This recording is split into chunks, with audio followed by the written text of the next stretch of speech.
അപ്പോൾ ഞാൻ അഖിലിനോട് പറയുമ്പോൾ അഖിൽ പറയുന്നത് സഞ്ജു ചെയ്താൽ മതി, സഞ്ജു എങ്ങനെയാണെന്ന് വെച്ചാൽ ഇയാളെന്ന് ഇങ്ങനെ പറയുന്നത് എല്ലായിടത്തും ആവുന്ന കുമ്പടി ആവണം എന്നാണ് എനിക്ക് ആഗ്രഹം. സിനിമയുടെ ഒരു ശമ്പളം, ഒരു റെമ്യൂണറേഷൻ കിട്ടുന്ന സമയത്ത് ആ റെമ്യൂണറേഷൻ കൊണ്ട് എനിക്ക് എത്ര സിനിമകൾക്ക് നോ പറയാൻ പറ്റും എന്നുള്ളതാണ്. ആദ്യത്തെ സിനിമ അഭിനയിക്കാൻ കുറേ കൂടി എളുപ്പമാണ്, പക്ഷേ രണ്ടാമത്തെ സിനിമയിൽ അഭിനയിക്കാൻ ഭയങ്കര ബുദ്ധിമുട്ടാണ്. ഒരുപാട് സിനിമകൾ ചിലപ്പം വേണ്ടെന്ന് വെച്ചിട്ടുണ്ട്, സിനിമകൾ എന്നെ വേണ്ടെന്ന് വെച്ചിട്ടുണ്ട്. ചിലപ്പോൾ നമുക്ക് തോന്നും പക്ഷേ എൻ്റെ ജഡ്ജ്മെൻറ്റ് തെറ്റിപ്പോയല്ലോ, എനിക്കിത് മനസ്സിലാവുന്നില്ലല്ലോ എന്ന് തോന്നിപ്പോൾ. പക്ഷെ പിന്നീട് നല്ല കഥ കേൾക്കുമ്പോൾ മനസ്സിലാവും അല്ലല്ല എൻ്റെ കുഴപ്പമില്ല, വേറെ ആൾക്കാരെയാണ് അതിൽ കാസ്റ്റ് ചെയ്തിരുന്നത്. അപ്പോൾ ആദ്യം അതിനകത്ത് ഞാൻ പറഞ്ഞു ഒരു ചെറിയ പാസിങ് ആയാലും ഞാൻ പോകുന്നു പറഞ്ഞു. കാണുമ്പോൾ നമുക്ക് സങ്കടം വരും, കാരണം ഇവർ ഇല്ലല്ലോ എന്ന് തോന്നിയത്. അറിയില്ല കേട്ടോ, നിങ്ങളല്ലേ എന്നോട് പറയണ്ടേ സഞ്ജു ചെയ്താൽ ഓക്കെയാണ്. ഞാൻ അതുകൊണ്ടല്ലേ സഞ്ജുവിനെ വിളിച്ചത്. അപ്പം ഒരു പൈസ നിങ്ങൾക്ക് ഞാൻ പറയുന്നത് ഒരു പൈസ ഉണ്ടെങ്കിൽ അത് ഞാൻ കുറേ സിനിമകൾ ചെയ്യാതിരുന്നതിനോട് നിങ്ങൾ തരുന്നതായിരിക്കും. കാരണം ആ സിനിമകൾ ചെയ്തിരുന്നെങ്കിൽ നിങ്ങൾ എന്നെ കഥാപാത്രത്തിന് വിളിക്കില്ലായിരുന്നു.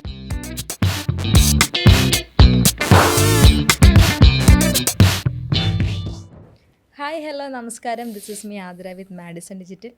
മലയാള സിനിമയിൽ ഒരു ന്യൂ ജനറേഷൻ യുഗപ്പിറവി സംഭവിച്ചപ്പോൾ ആ കുത്തൊഴുക്കിൽ നമുക്ക് കിട്ടിയ ഒരു വേഴ്സറ്റൈൽ ആക്ടറാണ് ഇന്ന് നമ്മുടെ ഗസ്റ്റായി എത്തിയിരിക്കുന്നത്. Welcome Sanju Sivaram. Thank you Athira. Social മീഡിയയിലാണെങ്കിലും മൂവിയിലാണെങ്കിലും നല്ല രീതിയിലൊരു ഹോപ്പും അല്ലെങ്കിൽ ഒരു വിവാദമൊക്കെ സൃഷ്ടിച്ച മസ്തിഷ്ക മരണമാണ് ഇനി വരാനുള്ള സിനിമ. എന്താണ് മസ്തിഷ്ക മരണം? മസ്തിഷ്ക മരണം ഒരു 2040കളിൽ സെറ്റ് ചെയ്തിരിക്കുന്ന ഒരു സിനിമയാണ്. അപ്പം അതിന് 2040 എന്ന് പറയുമ്പോൾ നമുക്കറിയാം, നമുക്ക് തീരെ പരിചിതമല്ലാത്ത, നമുക്ക് എങ്ങോട്ടെന്നറിയാതെ പോകുന്ന ഒരു ലോകമാണ് നമുക്കിപ്പോൾ ഉള്ളത്. അപ്പോൾ ആ ലോകത്ത് 2040 എന്തൊക്കെ നടക്കാൻ സാധ്യതയുണ്ട്, അല്ലെങ്കിൽ എങ്ങനെയായിരിക്കും നമ്മളുടെ ജീവിതം എന്നൊക്കെ ഒരു കൃഷാന്ത് എന്ന ഡയറക്ടർ അയാൾ കണ്ട ഒരു ലോകവും കണ്ട കഥകളും ഒക്കെ വെച്ചിട്ട് വരുന്ന ഒരു ഭയങ്കര രസമുള്ളൊരു ഹ്യൂമറസ് ആയിട്ട് പോകുന്ന ഭയങ്കര രസകരമായിട്ടുള്ളൊരു സിനിമയായിരിക്കും. പേരിൽ തന്നെ ഭയങ്കര ക്യൂരിയോസിറ്റി ഉണ്ട്. പേരിൻ്റെ എന്തെങ്കിലും സീക്രട്ട് ഉണ്ടോ? അത് ഉണ്ട്, ഡെഫിനറ്റ്ലി ഉണ്ട്. അത് മസ്തിഷ്ക മരണം and Frankenbiting of Simon's memories എന്ന് പറയുന്ന, കാരണം നമ്മൾ ഈ ലൈഫ് കൂടുതലും ഡിജിറ്റൽ ആവുകയും നമ്മളുടെ എല്ലാ കാര്യങ്ങളും ഭയങ്കര മെക്കനൈസ്ഡ് ആവുന്ന ഒരു കാലഘട്ടത്തിലേക്ക് നമ്മൾ പോയിക്കൊണ്ടിരിക്കുന്നത്. എല്ലാം ഓട്ടോമേറ്റഡ് ആവുന്നു, AI വരുന്നു, അങ്ങനെ നമ്മളുടെ സംതിങ് റിലേറ്റഡ് ടു ഈ പറയുന്ന പോലെ നമ്മൾ അത് നമ്മളെ എങ്ങനെ എഫക്റ്റ് ചെയ്തിരിക്കുന്നു, നമ്മുടെ ജീവിതത്തെ എങ്ങനെ എഫക്റ്റ് ചെയ്തിരിക്കുന്നു.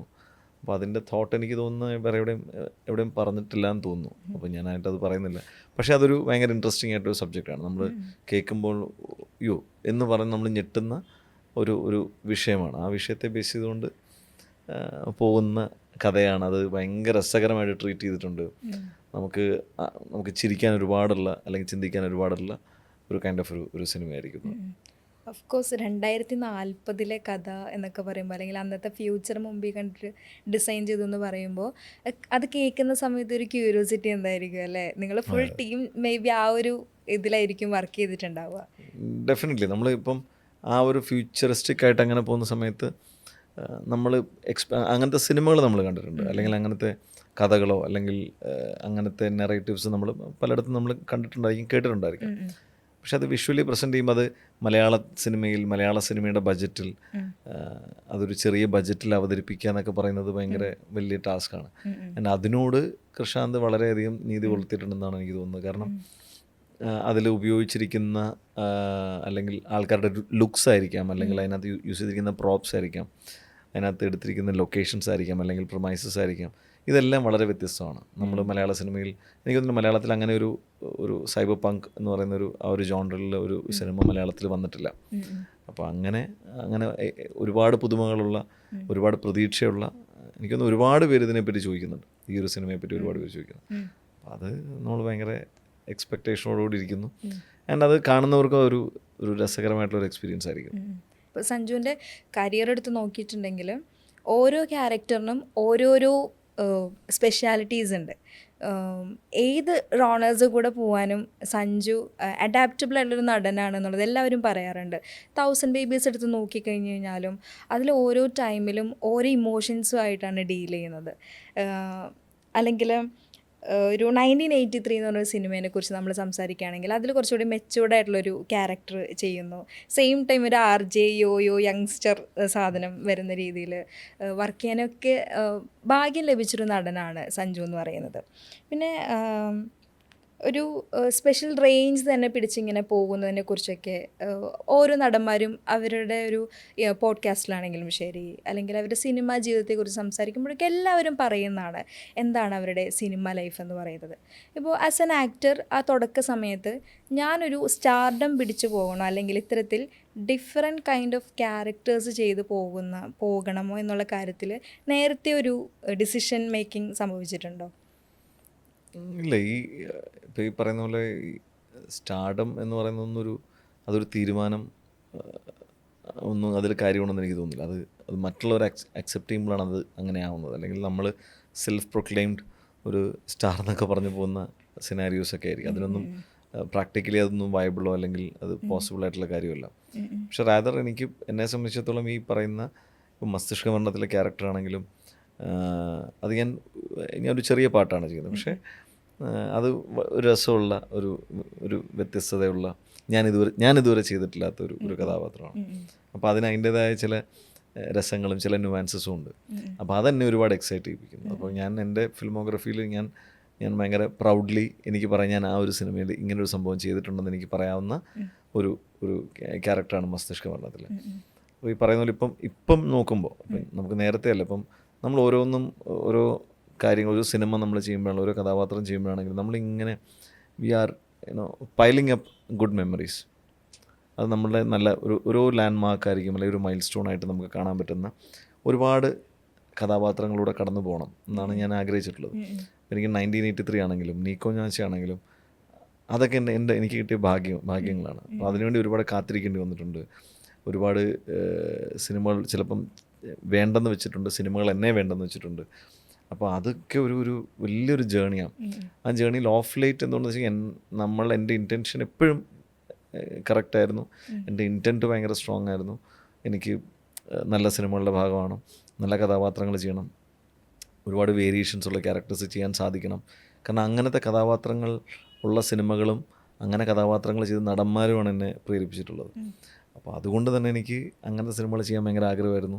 ആൻഡ് ഇപ്പോൾ നോക്കുമ്പോൾ ഞാൻ ഭയങ്കര പ്രൗഡും ഭയങ്കര ഹാപ്പിയുമാണ്. കാരണം എനിക്ക് അങ്ങനത്തെ കുറേ ഒരുപിടി കഥാപാത്രങ്ങൾ അങ്ങനെ, അപ്പം പലപ്പോഴും നമ്മൾ പല ആക്ടേഴ്സ് ആണെങ്കിൽ നമ്മൾ പലപ്പോഴും സംസാരിക്കുമ്പോൾ ഒരു നടനെ പറ്റി പറയുമ്പോൾ നമുക്ക് അയാളുടെ ഒരു ക്യാരക്ടറെങ്കിലും നമുക്ക് വെച്ച് പറയാൻ പറ്റണം എന്നുള്ളത്. അപ്പം അയാൾ ചെയ്ത് ഇന്നൊരു ക്യാരക്ടർ എന്ന് പറയണം. അതല്ലെങ്കിൽ നമ്മൾ വെറുതെ ഒരു സമയത്ത് ഒരു ഒഴുക്കിലങ്ങ് പോകുന്നു എന്നുള്ള പോലെയുള്ളൂ. ഒരു കാലഘട്ടത്തിൽ നമ്മൾ വന്ന് ഇതായി പോകുന്നു, കഴിഞ്ഞു എന്ന് പറയുന്ന ഒരവസ്ഥയായിരിക്കും. അല്ലെങ്കിൽ നമ്മൾ വളരെ പ്ലെയിനായിട്ട് ഇപ്പോൾ എല്ലാ കാലത്തും ചിലപ്പോൾ ഒരു ഇന്ന സ്വഭാവമുള്ളൊരു കൈൻഡ് ഓഫ് ഒരു നായകൻ, ഭയങ്കര ഇപ്പോൾ ചോക്ലേറ്റ് ഇമേജുള്ള അല്ലെങ്കിൽ ക്യാമ്പസ് ചിത്രങ്ങളിൽ വരുന്ന എന്നൊക്കെ പറയുന്ന ഒരു സ്വഭാവമുള്ള നടനെ എല്ലാ കാലത്തും ആവശ്യമുണ്ടായി. പക്ഷേ അതിൽ എന്തെങ്കിലും ഒരു സവിശേഷത വന്നില്ലെങ്കിൽ അവരെല്ലാ കാലത്തെയും ഒരു കാലത്തെ ആവശ്യമായിട്ട് മാത്രം നിന്നുകൊണ്ട് അവരങ്ങ് പോവും. അപ്പോൾ അതിനേക്കാൾ ഉപരി നമ്മൾ എല്ലാം ചെയ്യാൻ പറ്റുന്ന പല കഥാപാത്രങ്ങൾ ചെയ്യും, പല വേരിയേഷൻസിൽ ചെയ്യുമ്പോഴാണ് നമ്മൾ അവിടെ ഒരു മാർക്ക് ചെയ്യപ്പെടുന്നത്. അപ്പോൾ അത് ഞാൻ ഏറ്റവും അധികം ആഗ്രഹിച്ചിട്ടുള്ളതാണ്. ഞാൻ എൻ്റെ സിനിമയുടെ തുടക്കകാലം മുതൽ തന്നെ ഞാനത് ആഗ്രഹിച്ചിരുന്നു. അത് എനിക്ക് പറയാം, കുറേ അങ്ങനത്തെ കഥാപാത്രങ്ങൾ എനിക്ക് കിട്ടി. അല്ലെങ്കിൽ ഇപ്പോൾ ഒരു 1000 Babies ചെയ്യുമ്പോൾ എനിക്ക് അങ്ങനത്തെ 4 കഥാപാത്രങ്ങൾ കിട്ടി. അല്ലെങ്കിൽ എനിക്ക് ഒരു 4.5 സംഘം ചെയ്യുമ്പോൾ എനിക്ക് അങ്ങനത്തെ ഒരു മനുഷ്യൻ്റെ 4 ഘട്ടം എനിക്ക് കിട്ടി. അപ്പോൾ അത് 1983 അയാളുടെ ഒരു 3 ഘട്ടം എനിക്ക് കിട്ടി. അപ്പോൾ അതെനിക്ക് 3 കഥാപാത്രം പോലെയാണ്. അപ്പോൾ അത് വലിയ ഭാഗ്യമല്ലേ. എനിക്ക് അങ്ങനത്തെ കാലഘട്ടങ്ങൾ ചെയ്യണമെന്ന് ഭയങ്കര ആഗ്രഹമുള്ള ആളാണ്. കാരണം കാലഘട്ടത്തിൽ ഞാൻ 1983 ചെയ്യുമ്പോൾ എനിക്കതേപോലെ തന്നെ ഈ യങ് ഏജ് പ്ലേ ചെയ്യണം, കുറച്ച് മിഡിൽ ഏജുമായിട്ട് അതൊക്കെ ചെയ്യാൻ പറ്റുന്ന വലിയ കാര്യമാണെന്ന് ഞാൻ എന്നും വിശ്വസിക്കുന്നു. അപ്പോൾ ഞാൻ ഒരുപാട് ആഗ്രഹിച്ചിട്ടുണ്ട്. അങ്ങനെ ആഗ്രഹിച്ചതിൻ്റെ ഫലമായിട്ടായിരിക്കണം എനിക്ക് ഒരു 1000 Babies അല്ലെങ്കിൽ 4.5 സംഘമൊക്കെ എനിക്ക് കിട്ടിയിട്ടുണ്ടാവും. അതെനിക്ക് ഭയങ്കര സന്തോഷമാണ്. ആലോചിക്കുമ്പോൾ ബ്ലെസ്ഡ് ആയിട്ടുള്ളൊരു ഫീലാണ്. നമ്മൾ ജനറലി നമ്മളത് റിയലൈസ് ചെയ്യുന്നില്ല. പക്ഷേ ഇപ്പം ഇങ്ങനെ പറഞ്ഞപ്പോൾ അങ്ങനെ ആലോചിക്കുമ്പോൾ എനിക്ക് അതൊരു വലിയ ഭാഗ്യമല്ലേ. അത് ഒരുപാട് പേര് ആഗ്രഹിക്കുന്ന കാര്യം നമുക്ക് കിട്ടി. അപ്പോൾ അതിനോട് ഭയങ്കര ഗ്രാറ്റിറ്റ്യൂഡ് ഉണ്ട് എനിക്ക്. ഇത് ഈ ചെയ്ത ക്യാരക്ടേഴ്സിനെ കുറിച്ച് ആലോചിക്കുമ്പോഴേ അല്ലെങ്കിൽ സിനിമകളെ കുറിച്ച് ആലോചിക്കുമ്പോൾ സെൽഫ് ഭയങ്കര ചാലഞ്ചിങ് ആയിട്ട് ഫീൽ ചെയ്തൊരു ക്യാരക്ടർ ഏതായിരുന്നു? അങ്ങനെ ഓരോ സിനിമ ചെയ്യുമ്പോഴും നമുക്ക് ഇപ്പം എനിക്ക് 1000 Babies ചെയ്യുമ്പോൾ എനിക്ക് ഭയങ്കര ഒരു ഒരു ഞാൻ ആങ്ഷ്യസ് ആയിരുന്നു, അത് ഞാൻ എങ്ങനെ പുൾ ഓഫ് ചെയ്യും എന്ന് പറയുന്നത്. അല്ലെങ്കിൽ 4.5 സംഘം ചെയ്യുമ്പോൾ ഞാൻ ഭയങ്കര ആങ്ഷ്യസ് ആയിരുന്നു, അത് ആ 4 സ്റ്റേജ് ഞാൻ എങ്ങനെ കൺവിൻസ് ചെയ്യും. അങ്ങനത്തെ കൈൻഡ് ഓഫ് ക്യാരക്ടേഴ്സ് ചെയ്തിട്ടില്ല ഞാൻ. അങ്ങനത്തെ കൈൻഡ് ഓഫ് ക്യാരക്ടേഴ്സ് എന്ന് വെച്ചാൽ ഒരു നായക കഥാപാത്രമായിട്ടുള്ള സിനിമകൾ ഞാൻ അധികം ചെയ്തിട്ടില്ല. ചെയ്തിട്ടുണ്ടെങ്കിൽ ചിലപ്പോൾ 2 ഹീറോ അല്ലെങ്കിൽ 3 ഹീറോ. അപ്പോൾ നമുക്ക് ഇതല്ല, ഇത് ഇയാളുടെ ഒരു ഇമോഷനിലൂടെ പോകുന്ന ഒരു കഥയാണ്, അയാളിലൂടെയാണ് പോകുന്നത്. മറ്റൊരുപാട് പേരുണ്ട്, മറ്റ് വളരെ ഇമ്പോർട്ടൻ്റ് ആയിട്ടുള്ള, ഇപ്പോൾ 4.5 സംഘം 5 പേരും വളരെ ഇമ്പോർട്ടൻ്റ് ആയിട്ടുള്ളൂ. പക്ഷേ അതിനകത്ത് അരിക്കുട്ടൻ്റെ ആ ഒരു ഇതിലൂടെയാണ് ഇങ്ങനെ പോകുന്നത്. അപ്പോൾ അതുകൊണ്ട് തന്നെ അങ്ങനെ ഒരു ഷോൾഡർ ചെയ്യുന്ന ഇത് ഷോൾഡർ ചെയ്യാന്നൊക്കെ പറഞ്ഞ് ഞാൻ ഇതുവരെ എക്സ്പീരിയൻസ് ചെയ്യും. അപ്പോൾ എനിക്കെപ്പോഴും ടെൻഷൻ ഉണ്ടായിരുന്നു. പക്ഷേ ഞാൻ അപ്രോച്ച് ചെയ്യുന്നത്, ഞാൻ എപ്പോഴും ഒരു സിനിമ അപ്രോച്ച് ചെയ്യുന്നത് അതിൻ്റെ ചെറിയ ഇതായിട്ട് ഡിവൈഡ് ചെയ്തിട്ടാണ് ഞാനതിനെ കാണാറ്. അതായത് ചിലപ്പോൾ ഞാൻ ആ ദിവസത്തെ ഷൂട്ടിനെ പറ്റി മാത്രമേ ഞാൻ ആലോചിക്കുന്നുണ്ടാവും, ആ ദിവസം എടുക്കുന്ന സീനിനെ പറ്റി മാത്രമേ ഞാൻ ആലോചിക്കുന്നുണ്ടായിരിക്കുന്നുള്ളൂ, അല്ലെങ്കിൽ ആ ഷൂട്ട് ചെയ്യുന്ന ആ ഫേസിനെ പറ്റി മാത്രമേ ആലോചിച്ചിട്ടുള്ളൂ. അങ്ങനെ സിംപ്ലിഫൈഡ് ആയിട്ട് പോകുന്ന സമയത്ത് നമുക്ക് വലിയ ബേർഡൻ ഫീൽ ചെയ്യില്ല. 1000 Babies ചെയ്യുമ്പോഴാണെങ്കിലും ഞാൻ ഓരോ എപ്പിസോഡിലും അയാൾ വേറെ രൂപത്തിലാണ്, വേറെ ആളെ പോലെയാണ് വരുന്നത്. അപ്പോൾ ഞാൻ ആ സമയത്ത് ഏതാണോ ഷൂട്ട് ചെയ്യുന്നത് അതിനെപ്പറ്റി മാത്രമേ ഞാൻ ആലോചിച്ചിട്ടുള്ളൂ. അപ്പോൾ അതെനിക്ക് ഭയങ്കരമായിട്ട് ഹെൽപ്പ് ചെയ്തിട്ടുണ്ട്. അപ്പം അത് കൊണ്ട് തന്നെ അതിനൊരു കൺവിക്ഷൻ കൊണ്ടുവരാൻ സാധിച്ചിട്ടുണ്ടെന്ന് ഞാൻ വിശ്വസിക്കുന്നു. ഇപ്പോൾ ഞാൻ നാളെ വന്നൊരു കഥ പറഞ്ഞോട്ടെ എന്ന് ചോദിക്കുകയാണ്. ഞാനൊരു കഥ പറയുന്നു സഞ്ജു ശിവറാമൻ എന്ന ആക്ടറോട്. ഒരാൾ വന്ന് കഥ പറയുന്ന സമയത്ത് ഏറ്റവും എക്സൈറ്റിംഗ് ആയിട്ട് ഫീൽ ചെയ്യുന്ന പറയുന്നു ഒരു ക്യാരക്ടർ ചെയ്യാൻ വേണ്ടിയിട്ട്. അപ്പോൾ ചിലർ പറഞ്ഞ് കേൾക്കാറുണ്ട്, ആ ക്യാരക്ടർ ഒരു ഘട്ടത്തിൽ ആ സിനിമയിൽ ചെയ്യാൻ പോകുന്ന ഒരു പെർട്ടിക്കുലർ കാര്യമായിരിക്കാം ഹുക്ക് ചെയ്യുന്നത്. അല്ലെങ്കിൽ ചിലപ്പോൾ നമ്മളൊരു എക്സാമ്പിൾ വാനപ്രസ്ഥം എടുത്തിട്ടുണ്ടെങ്കിൽ ലാലേട്ടൻ കഥകളിയായിരിക്കും ലാലേട്ടൻ അതിൽ ക്ലിക്ക് ചെയ്ത്. ഇപ്പോൾ സഞ്ജു എന്ന് പറയുന്ന ആക്ടറോട് ഒരു കഥ വന്ന് പറയുന്ന സമയത്ത് എന്തെല്ലാം കാര്യങ്ങളാണ് എക്സൈറ്റ് ചെയ്യിക്കുന്നത്? ഒന്ന്, ആ ചിലൊരു ക്യാരക്ടറായിരിക്കും നമ്മളോട് പറയുക, ആ ക്യാരക്ടറിന് ചില സവിശേഷതകളുണ്ടായിരിക്കും, അത് നമ്മളെ ഭയങ്കരമായിട്ട് എക്സൈറ്റ് ചെയ്യും. ഇപ്പം ഉദാഹരണം പറയുകയാണെങ്കിൽ, ഇപ്പം 1000 Babies ചെയ്യുന്ന സമയത്ത് എന്നോട് ആ സിനിമയുടെ ആ വെബ് സീരീസിൻ്റെ മൊത്തം കഥ എന്നോട് നറേറ്റ് ചെയ്ത സമയത്താണ് ഞാൻ വല്ലാതെ എനിക്ക് ആ ക്യാരക്ടറിനോട് ഒരു ഇത് തോന്നി. ഞാനപ്പോൾ ചോദിച്ചത് ആരാണ് ചെയ്യുന്നതെന്ന് ചോദിച്ചത്. കാരണം ഞാനല്ലായിരുന്നു അന്ന് ചെയ്യേണ്ടത്. ഞാൻ ആരാ ചെയ്യുന്നതെന്ന് ചോദിച്ചു. പറഞ്ഞു അത് തീരുമാനിച്ചിട്ടില്ല. ഞാൻ പറഞ്ഞു ഇതാരോട് പറഞ്ഞാലും അവർ ചെയ്യും, ഇതാരോട് പറഞ്ഞാൽ ആരാ ചെയ്യാത്തത്, ഭയങ്കര രസമുള്ള ക്യാരക്ടറല്ലേ, അത്രയും ഷെയ്ഡ്സ് പ്ലേ ചെയ്യാൻ പറ്റുന്ന. അപ്പം ഇത് ആരോട് പറഞ്ഞാൽ എന്താ, അത്രയ്ക്ക് ഗംഭീര ക്യാരക്ടറല്ലേ എന്നാണ് ഞാൻ ചോദിച്ചത്. എന്നെ എക്സൈറ്റ് ചെയ്യിപ്പിച്ച കാരണം അത്രയും വേരിയേഷൻസും അത്രയും ഒരുപാട് തോട്ട് പ്രോസസ്സ് ആ ക്യാരക്ടറിൽ ഇൻവോൾവ് ആണ്.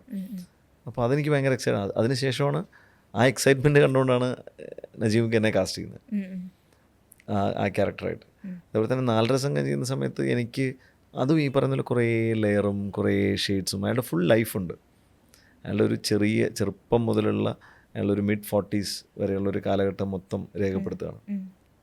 ഒരു ബയോഗ്രഫിക്കലായിട്ട് പോകുന്ന കൈൻഡ് ഓഫ് ഒരു കഥ. അപ്പം അത് നമ്മൾ ഭയങ്കരമായിട്ട് എക്സൈറ്റ് ചെയ്യും. ചിലപ്പോൾ ചില കഥാപാത്രങ്ങളുടെ ഇപ്പം ട്രെയ്റ്റ്സ് ആയിരിക്കാം, ചിലപ്പോൾ ഒരു കഥ എൻ്റെ ഒരു സിനിമ ആ സിനിമയുടെ ഭാഗമാണോ എന്ന് നമുക്ക് തോന്നും. ഇപ്പോൾ റൊഷാക്ക് ചെയ്യുമ്പോൾ എന്ന് വെച്ച് കഴിഞ്ഞാൽ അങ്ങനെ ഒരു സിനിമയുടെ ഭാഗമാവുക എന്ന് പറഞ്ഞാൽ വലിയ സംഭവമാണ്.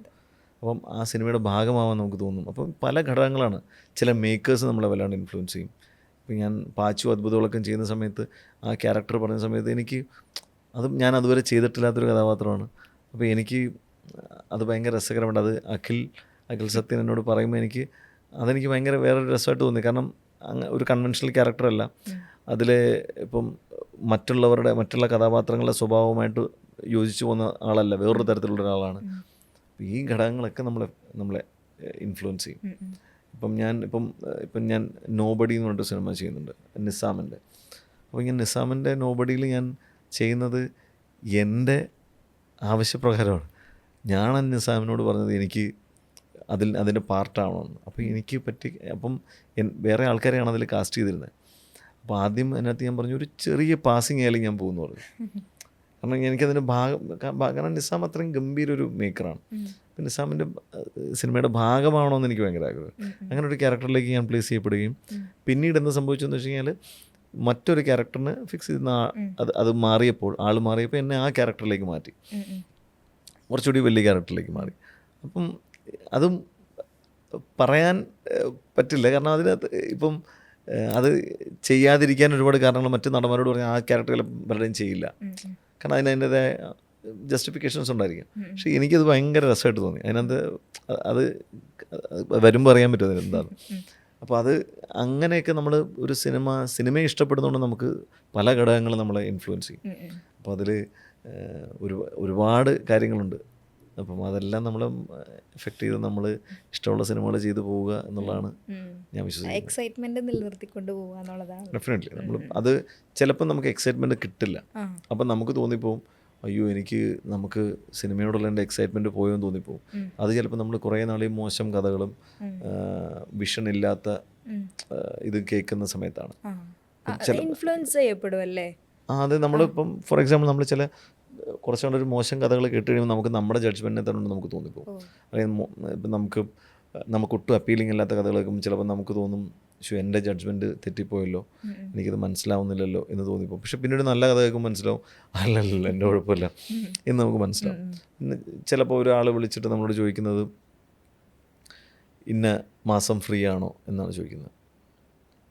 നമ്മളൊരു പടം ചെയ്യുന്നുണ്ട്, അപ്പോൾ അതിലൊരു ക്യാരക്ടർ ഉണ്ടെന്നൊക്കെ പറഞ്ഞിട്ട് അങ്ങനെ ആയിരിക്കും പറയുന്നത്. അതെനിക്ക് ഒട്ടും അപ്പീലിംഗ് ആയിട്ട് തോന്നാറില്ല. കാരണം അവർ നോക്കുന്ന ഒരു പ്രൊജക്റ്റാണ്, ഒരു അറേഞ്ച്മെൻ്റാണ് നോക്കുന്നത്. ആ അറേഞ്ച്മെൻറ്റിലേക്ക് നിങ്ങളെ ഫിക്സ് ചെയ്യാനാണ് നോക്കുന്നത്. റാദർ അതല്ലാതെ ആ കഥാപാത്രം എന്താണെന്നോ ആ സിനിമ എന്താണെന്നോ അതിൻ്റെ കഥ എന്താണെന്നോ അതിൻ്റെ സവിശേഷത എന്താണെന്നോ ഒന്നും നമ്മളോട് പറയില്ല. അവിടെ തന്നെ നമ്മൾ ഡിറ്റാച്ച്ഡ് ആയി പോകും. നമ്മൾ ആഗ്രഹിക്കുന്നത് ഇപ്പം ആ മാസം എന്തെങ്കിലും ചെയ്യാൻ വേണ്ടിയിട്ടല്ല നമ്മളൊരു സിനിമ ചെയ്യുന്നത്. ഇപ്പം നമ്മളൊരു സിനിമ ചെയ്തിട്ട് ഇപ്പം ഞാൻ വിശ്വസിക്കുന്നത് എനിക്കൊരു സിനിമയുടെ ഒരു ശമ്പളം, ഒരു റെമ്യൂണറേഷൻ കിട്ടുന്ന സമയത്ത് ആ റെമ്യൂണറേഷൻ കൊണ്ട് എനിക്ക് എത്ര സിനിമകൾക്ക് നോ പറയാൻ പറ്റും എന്നുള്ളതാണ്. എനിക്ക് എത്ര നാൾ സിനിമ ചെയ്യാതിരിക്കാൻ പറ്റും എന്നുള്ളതാണ്. കാരണം നമ്മൾ പേരിന് വേണ്ടി എല്ലാ സിനിമയിലും പോയി ചെയ്തിട്ട് അങ്ങനെയാണെങ്കിൽ എന്നെ ചിലപ്പോൾ ഈ നല്ല കഥാപാത്രങ്ങൾക്ക് എന്നെ ചിലപ്പോൾ ഈ ഡയറക്ടർമാർ വിളിക്കില്ലായിരുന്നു. അപ്പം ഞാൻ ചിലപ്പോൾ നമ്മൾ ഈ സാമ്പത്തികം സംസാരിക്കുന്ന സമയത്ത് ഞാൻ പറയും ചേട്ടാ നിങ്ങളെനിക്ക് പൈസ, ഇപ്പം ഒരു പൈസ നിങ്ങൾക്ക് ഞാൻ പറയുന്നത് ഒരു പൈസ ഉണ്ടെങ്കിൽ അത് ഞാൻ കുറേ സിനിമകൾ ചെയ്യാതിരുന്നതിനോട് നിങ്ങൾ തരുന്നതായിരിക്കും. കാരണം ആ സിനിമകൾ ചെയ്തിരുന്നെങ്കിൽ നിങ്ങൾ എന്നെ കഥാപാത്രത്തിന് വിളിക്കില്ലായിരുന്നു. അപ്പോൾ അങ്ങനെയാണ് ഞാൻ അതിനെ കാണുന്നത്. നമ്മളിങ്ങനെ പല സിനിമകളിലും യൂണിവേഴ്സിലും വർക്ക് ചെയ്ത കാര്യം സംസാരിക്കുമ്പോൾ നീക്കോ ഞാച്ചയിൽ തുടങ്ങി ഒരു സിനിമ, ഞാൻ നേരത്തെ പറഞ്ഞ പോലെ മലയാള സിനിമയുടെ ഒരു ന്യൂ ജനറേഷൻ അവിടെ നിന്ന് ആ യൂണിവേഴ്സിലൂടെ വരുന്നു. പിന്നീട് നിവിൻ പോളി ഗ്യാങ്ങിൽ നമുക്ക് കാണാൻ പറ്റി. ബേസിൽ ടൊവിനോ യൂണിവേഴ്സിൽ ഉണ്ടായിരുന്നു. റോഷാക്കിലൂടെ മമ്മൂക്ക യൂണിവേഴ്സിൽ നമ്മൾ കണ്ടു. അന്തിക്കാട് യൂണിവേഴ്സൽ സിനിമാറ്റിക് വേൾഡിൽ കണ്ടു. എല്ലായിടത്തും കാണുന്നൊരു കുമ്പിടിയാണ് ഞാനെന്ന് തോന്നിയിട്ടുണ്ടോ? എല്ലായിടത്തും ആവുന്ന കുമ്പിടി ആവണം എന്നാണ് എനിക്ക് ആഗ്രഹം. അപ്പോൾ ഈ എല്ലാവരുടെയും സ്വഭാവത്തിനനുസരിച്ച് പോകാൻ പറ്റണം. അപ്പം ഞാൻ പേഴ്സണലി വിശ്വസിക്കുന്ന ഒരു നടൻ ഇവോൾവ് ചെയ്യുന്നത് പല ആളുകളിലൂടെയാണ്. അപ്പം ഞാൻ എൻ്റെ വീട്ടിൽ ഞാൻ എന്നും എങ്ങനെയാണോ അങ്ങനെ തന്നെ ആയിരിക്കും. കുറേ വർഷങ്ങൾ കഴിയുമ്പോൾ ചിലപ്പോൾ എൻ്റെ വീട്ടുകാർ പറയും നീ പണ്ടത്തെ പോലെ മാറിപ്പോയി. പിന്നെ കുറച്ച് നാൾ കഴിയുമ്പോൾ പറയും നീ പണ്ടത്തെ പോലെ വീണ്ടും മാറിപ്പോയി എന്നും. കാരണം അവരെന്നും നമ്മളൊരു സ്ഥലത്ത് കണ്ടുകൊണ്ടിരിക്കുകയാണ്. ഞാൻ എന്നും ഒരുപോലെയാണ്. അവിടുന്ന് കുറച്ച് നാൾ കഴിയുമ്പം എൻ്റെ കാലത്തിനനുസരിച്ചുള്ള മാറ്റങ്ങൾ എന്നിൽ വരും. പക്ഷെ നമ്മളൊരു ഒരു ആക്ടറായിട്ട് നമ്മൾ പല ആൾക്കാരുടെ കൂടെ വർക്ക് ചെയ്യുന്ന സമയത്ത് നമ്മൾ അവരിലൂടെയൊക്കെ മാറുകയാണ്. അപ്പോൾ എന്ന് പറഞ്ഞാൽ അവർ കണ്ട അവരിൽ ഓരോരുത്തരും കാണുന്ന എന്നെ വേറെ വേറെ തരത്തിലായിരിക്കും കാണുന്നത്. അവർ വേറെ വേറെ തരത്തിലായിരിക്കും എന്നെ പ്ലേസ് ചെയ്യുന്നത്. വേറെ വേറെ കഥാപാത്രങ്ങളായിട്ടായിരിക്കും എന്നെ കാണുന്നത്. അതെനിക്ക് ഒരുപാട് വേരിയേഷൻസ് കൊണ്ടുവരും. അപ്പോൾ ഞാൻ വിശ്വസിക്കുന്നത് ഇതെല്ലാം ഓരോ സ്കൂളായിട്ടാണ് കാണുന്നത്. ഇപ്പം എനിക്ക് ഈ അന്തിക്കാട് യൂണിവേഴ്സ് എന്ന് പറയുന്നത് എനിക്ക് ഭയങ്കര സന്തോഷം തോന്നി. എന്തുകൊണ്ടെന്ന് വെച്ചാൽ ഞാൻ തൃശ്ശൂരാണ് പഠിച്ചത്. ഞാൻ തൃശ്ശൂർ ചിന്മയിലാണ് പഠിച്ചത്. അപ്പോൾ എൻ്റെ കസിൻസൊക്കെ താമസിക്കുന്ന അന്തിക്കാടാണ്. അപ്പോൾ അന്തിക്കാട് ഞാൻ അവിടെ പോയിട്ട് ഞാൻ ഇടയ്ക്ക് വെക്കേഷൻസോ അല്ലെങ്കിൽ പൂജയുടെ അവധിക്കൊക്കെ നാട്ടിലേക്ക് പോയില്ല. നാടിൻ്റെ ഒത്തിരി ദൂരം ആയതുകൊണ്ട് 3 ദിവസത്തേക്കൊക്കെയാണ് ഞാൻ പോയില്ല. അന്ന് കുറേ സമയം എടുക്കുന്നുണ്ട്. അപ്പം കസിൻസിൻ്റെ വീട്ടിൽ പോയി നിൽക്കും. അപ്പോൾ ഈ അന്തിക്കാട് പോയി നിൽക്കുമ്പം ഈ അന്തിക്കാട് പോകുന്നു എന്നറിയുമ്പോൾ തന്നെ എൻ്റെ സ്കൂളിൽ എൻ്റെ ഹോസ്റ്റലിലൊക്കെയുള്ള മറ്റുള്ളവർക്കുള്ള ഒരു എക്സൈറ്റ്മെൻ്റ് ഉണ്ട്. ഈ അന്തിക്കാടെന്ന് ആൾക്കാർക്ക് അറിയുന്ന സത്യനന്ദിക്കാടിനെ കൊണ്ടാണ്. അപ്പോൾ അപ്പം ഞാനന്ന് എത്ര 7th 8th അന്നും നമ്മുടെ തലയിൽ സത്യനന്ദിക്കാട് എന്ന് പറയുന്ന ഒരു മനുഷ്യൻ ഇങ്ങനെ നിൽപ്പുണ്ട്. സത്യനന്ദിക്കാട്. ഇപ്പോൾ ഈ അന്തിക്കാടെന്ന് പറയുന്നത് ഇതുകൊണ്ട് തന്നെയാണ്. അപ്പം എനിക്ക് അവിടെ നിന്ന് അങ്ങോട്ട് തൃശ്ശൂർ കഴിഞ്ഞ് കാഞ്ഞാണി കഴിഞ്ഞ് അങ്ങോട്ട് പോകുമ്പോൾ കാഞ്ഞാണിയിൽ ഒരു കോൾപ്പാടമുണ്ട്. ആ പാടം കഴിഞ്ഞ് പോകുമ്പോഴേ നമുക്ക് ഈ സത്യനന്ദിക്കാട് സിനിമകളിലെ ഒരു സുഖം കിട്ടും. അവിടെ നിന്ന് കയറി അവൻ ആ അന്തിക്കാട് എത്തി, അവിടെ താമസം അന്തിക്കാട്. അപ്പോൾ ഞാനെപ്പോഴും ഈ സത്യനന്ദിക്കാടിൻ്റെ വീട് എവിടെയാണെന്നാണ് ഞാൻ എപ്പോഴും ചോദിക്കുക. അപ്പോൾ അങ്ങനെ എൻ്റെ ഒരു നെയ്ബർ എന്നെ അവിടെ പറയുകയും ഇന്ന സ്ഥലത്താണ്, ഇവിടെ അടുത്താണ്, കൊണ്ടുപോകാമെന്ന് പറഞ്ഞിട്ട് എന്നെ കൊണ്ടുപോയി. ഞാൻ ആ സത്യനന്ദിക്കാടിൻ്റെ വീടിൻ്റെ ഇതിന് പുറത്ത് നിന്നിട്ട് അവിടെ നോക്കി കുറേ നേരം നിന്നിട്ട്, ഉള്ളിലേക്ക് പോയില്ല, അങ്ങനെ നോക്കി, ഇതാണല്ലേ സത്യനന്ദിക്കാടിൻ്റെ വീട്. എന്നിട്ട് ഞാൻ പിന്നെ സ്കൂളിൽ പോയി പറഞ്ഞത്, എടാ ഞാൻ സത്യനന്ദിക്കാടിൻ്റെ വീട് കണ്ടു, അവിടെ പോയി എന്നൊക്കെയാണ് പറയുന്നത്. അപ്പം അന്ന് മുതലേ അങ്ങനെ ഒരു ഫാസിനേഷൻ നമുക്കുണ്ട്. സിനിമയോടുള്ള ഇഷ്ടം കൊണ്ടാണ്, സത്യനന്ദിക്കാട് സിനിമകളോടുള്ള ഇഷ്ടം. അപ്പം പിന്നെ അതിനകത്ത് വേറൊരു പ്രത്യേകത എന്ന് വെച്ചാൽ, ഞാൻ ആദ്യമായിട്ട് ഈ ചാക്യാർകൂത്ത് കാണുന്നത് അന്തിക്കാട് അമ്പലത്തിലെ ഉത്സവത്തിനാണ്. അപ്പോൾ ഞാനിപ്പോൾ അവസാനം മറ്റേ ഈ സർവ്വമായയിൽ അതിനകത്ത് ചാക്യാർകൂത്ത് കണ്ടപ്പോൾ എനിക്ക് പെട്ടെന്ന് ഭയങ്കരമായിട്ട് കണക്ട് ആയി. ഞാൻ അന്ന് അന്തിക്കാട് അമ്പലത്തിൻ്റെ ഉത്സവത്തിനെ കണ്ട പോലെ ഞാൻ ആദ്യമായിട്ട് ചാക്യാർകൂത്ത് കാണാൻ എനിക്ക് ഭയങ്കരമായിട്ട് ഇഷ്ടപ്പെടുകയും ചെയ്തു. എനിക്ക് ആ ഒരു ചാക്യാരുടെ ഇൻട്രാക്ഷൻ ഭയങ്കര രസകരമാണല്ലോ എന്നെനിക്ക് തോന്നി. അപ്പോൾ എന്നെ ഏറ്റവും എൻ്റർടൈൻ ചെയ്തിട്ടുള്ള നമ്മുടെ ഒരു കലാരൂപം എന്ന് എനിക്ക് തോന്നിയിട്ടുള്ളത് ചാക്യാർകൂത്താണ്. അപ്പം അത് എനിക്ക് കണ്ടപ്പോൾ ഒത്തിരി സന്തോഷം തോന്നി. അതിനവിടെ ആ സിനിമയിൽ കണ്ടപ്പോൾ എനിക്ക് ഭയങ്കര കണക്റ്റ് തോന്നി. ഇനി അതും പോരാഞ്ഞ് ഞാൻ എൻ്റെ സ്കൂളിൽ പഠിച്ച എൻ്റെ ക്ലാസ്മേറ്റ് ഉണ്ടായിരുന്നു. അപ്പോൾ ഞങ്ങൾ ഒരുമിച്ചാണ് വാനിൽ പോയത്. ഞാൻ പണ്ട് നാട്ടിലായിരുന്നപ്പോൾ. അപ്പം അത് കഴിഞ്ഞ് സ്കൂളിൽ അവിടെ ഞാൻ മാറി. പക്ഷേ എൻ്റെ അന്നുണ്ടായിരുന്ന എൻ്റെ ഫ്രണ്ടാണ് അഖിൽ സത്യൻ്റെ വൈഫ്. അപ്പം അങ്ങനെ ഒരു കുറേ കണക്ഷൻസ് വന്നു. അപ്പോൾ ഇതൊക്കെ എനിക്ക് ഭയങ്കര രസമായിട്ട് തോന്നും. ഭയങ്കര ഒരു ചെറിയ ലോകം എന്ന് തോന്നുന്ന ചില കാര്യങ്ങളാണ്. അപ്പോൾ ഈ ഓരോ ആൾക്കാരുടെ കൂടെ വർക്ക് ചെയ്യുന്ന സമയത്തും നമുക്ക് കിട്ടുന്ന ചില സന്തോഷങ്ങളോ അല്ലെങ്കിൽ ഒരു പേഴ്സണൽ ചില ബക്കറ്റ് ലിസ്റ്റ് ടിക്ക് ഓഫ് ചെയ്യുന്ന പോലെ, അല്ലെങ്കിൽ നമ്മുടെ വ്യക്തിപരമായ ആഗ്രഹങ്ങൾ നിറവേറ്റി പോകുന്ന പോലെ ഒക്കെ തോന്നും. കാരണം ഞാനത് അഖിൽ സത്യനോട് വർക്ക് ചെയ്തപ്പോൾ എനിക്ക് മനസ്സിലായി, ഈ സത്യനന്ദിക്കാട് എങ്ങനെയാണ് ആക്ടേഴ്സിനൊപ്പം വർക്ക് ചെയ്യുന്നതെന്നുള്ള ഏകദേശം ഒരു ബോധം എനിക്ക് കിട്ടി. അദ്ദേഹം എങ്ങനെയാണ് കളമൊരുക്കി കൊടുക്കുകയാണ് ചെയ്യുന്നതെന്ന് എനിക്ക് തോന്നിയിട്ടുണ്ട് കഥാപാത്രങ്ങൾക്ക്. അപ്പം നമ്മൾ അദ്ദേഹത്തിൻ്റെ സിനിമകളിൽ ഇപ്പം കാണുമ്പോൾ നമുക്ക് സങ്കടം വരും. കാരണം ഇവരൊന്നും ഇല്ലല്ലോ എന്ന് തോന്നിപ്പോയി. ഇപ്പം പൊന്മുട്ടയുടെ താറാവ്, അങ്ങനെ പല സിനിമകൾ കാണുമ്പോൾ നമുക്ക് ഭയങ്കര കരച്ചിലും വിഷമം തോന്നിപ്പോൾ നമുക്ക്, ഇവരൊന്നും ഇല്ലല്ലോ എന്ന് പറയുന്നത്. ലാലേട്ടൻ ഇപ്പോൾ അടുത്തൊരു ഇൻ്റർവ്യൂവിൽ അദ്ദേഹം ഒരു സിനിമ ചന്ദ്രലേഖ കണ്ടപ്പോൾ അപ്പോഴാണ് നമ്മൾ ആ പെർസ്പെക്റ്റീവ് ആലോചിക്കുന്നത്. ആ പെർസ്പെക്റ്റീവ് ആലോചിക്കുമ്പോൾ എൻ്റെ ചുറ്റുമുള്ള ആൾക്കാരില്ല എന്ന് തിരിച്ചറിയുന്നൊരു നിമിഷം. അവരെങ്ങനെ അത് കാണും? ഇപ്പം ഞാനിപ്പോൾ ഒരു സിനിമ കാണുമ്പോൾ, എൻ്റെ സിനിമ കാണുന്ന സമയത്ത് ഞാൻ ഓർക്കുന്നത് നമ്മൾ അത് എൻജോയ് ചെയ്യാൻ പൂർണ്ണമായിട്ട് നമുക്ക് പറ്റാറില്ല. കാരണം നമ്മൾ എൻജോയ് ചെയ്യുന്നത് ആ ആൾക്കാരുണ്ടായിരുന്നു, ഇന്ന ആൾക്കാരുണ്ട്, നമ്മുടെ സുഹൃത്തുക്കൾ ഈവൻ അന്നേരം ഇത് ചെയ്യുമായിരുന്നു. ആ ദിവസം നമ്മൾ ഉച്ചയ്ക്ക് ഷോട്ടിന് മുമ്പ് നമ്മൾ ഇന്നടുത്ത് ഭക്ഷണം കഴിക്കാൻ പോയി, അല്ല അത് കഴിഞ്ഞ് ഇന്ന ആൾക്കാർ നമ്മളെ കാണാൻ വന്നിരുന്നു, അത് അന്ന് വൈകുന്നേരം ഭയങ്കര രസമായിരുന്നു, അല്ലെങ്കിൽ അവിടെ നമ്മൾ ഇന്ന കുളത്തിൽ കുളിക്കാൻ പോയി. ഇതൊക്കെ ആയിരിക്കും നമ്മൾ ഓർക്കുന്നത് ആ ഷൂട്ടേഴ്സ്. ഇവർക്കും ഇതൊക്കെ ആയിരിക്കും ഓർമ്മ വരുന്നുണ്ടാവുക. അപ്പോൾ ആ ആൾക്കാരൊന്നും ഇല്ല എന്ന് പറയുമ്പോൾ, അപ്പോൾ ഞാൻ പറഞ്ഞത് ഈ സത്യൻ സാറ് ആൾക്കാരുമായിട്ട് വർക്ക് ചെയ്യുന്നത് എങ്ങനെയാണ്, എനിക്ക് അഖിൽ അതുപോലെ വർക്ക് ചെയ്യുന്ന പോലെ തോന്നിയിട്ടുണ്ട്. അഖിൽ ഭയങ്കരമായിട്ട് നമ്മളെ വല്ലാതെ അങ്ങ് എന്താ പറയുക, നമ്മൾ ഇൻവോൾവ് ആക്കും, ഭയങ്കര രസമായിട്ട് ഇൻവോൾവ് ആക്കും, ഭയങ്കര സരസമായിട്ടും നമുക്ക് ഫുൾ റെസ്പോൺസിബിലിറ്റി അങ്ങ് തരും. അപ്പം എനിക്ക് ഞാൻ ആ സിനിമ ചെയ്യുന്ന സമയത്ത് ഞാനാണ് അവസാനം ആ പടത്തിൽ ജോയിൻ ചെയ്യുന്നത്. അവർ എത്രയോ നാളായിട്ട് ആ പടം ഷൂട്ട് ചെയ്യുകയാണ്. അപ്പം ഞാൻ അതിന് ഒരു ഏതാനും ദിവസങ്ങൾക്ക് മുമ്പാണ് എൻ്റെ അടുത്ത് ആ ക്യാരക്ടർ ചെയ്യുന്നതിനെ പറ്റി അഖിൽ പറയുകയൊക്കെ ചെയ്യുന്നത്. അപ്പം ഞാൻ ചെന്നിട്ട് എനിക്കറിയില്ല എങ്ങനെയാണ് അതിൻ്റെ ഒരു മീറ്റർ, ഈ വിവേക് എന്ന് പറയുന്ന ക്യാരക്ടർ എങ്ങനെയാണ്. അപ്പോൾ ഞാൻ അഖിലിനോട് പറയുമ്പോൾ അഖിൽ പറയുന്നത്, സഞ്ജു ചെയ്താൽ മതി, സഞ്ജു എങ്ങനെയാണെന്ന് വെച്ചാൽ ചെയ്തു.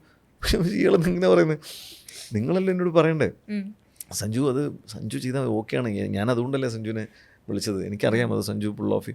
അപ്പം ഇങ്ങനൊരു റെസ്പോൺസിബിലിറ്റി നമുക്ക് തരികയാണ്.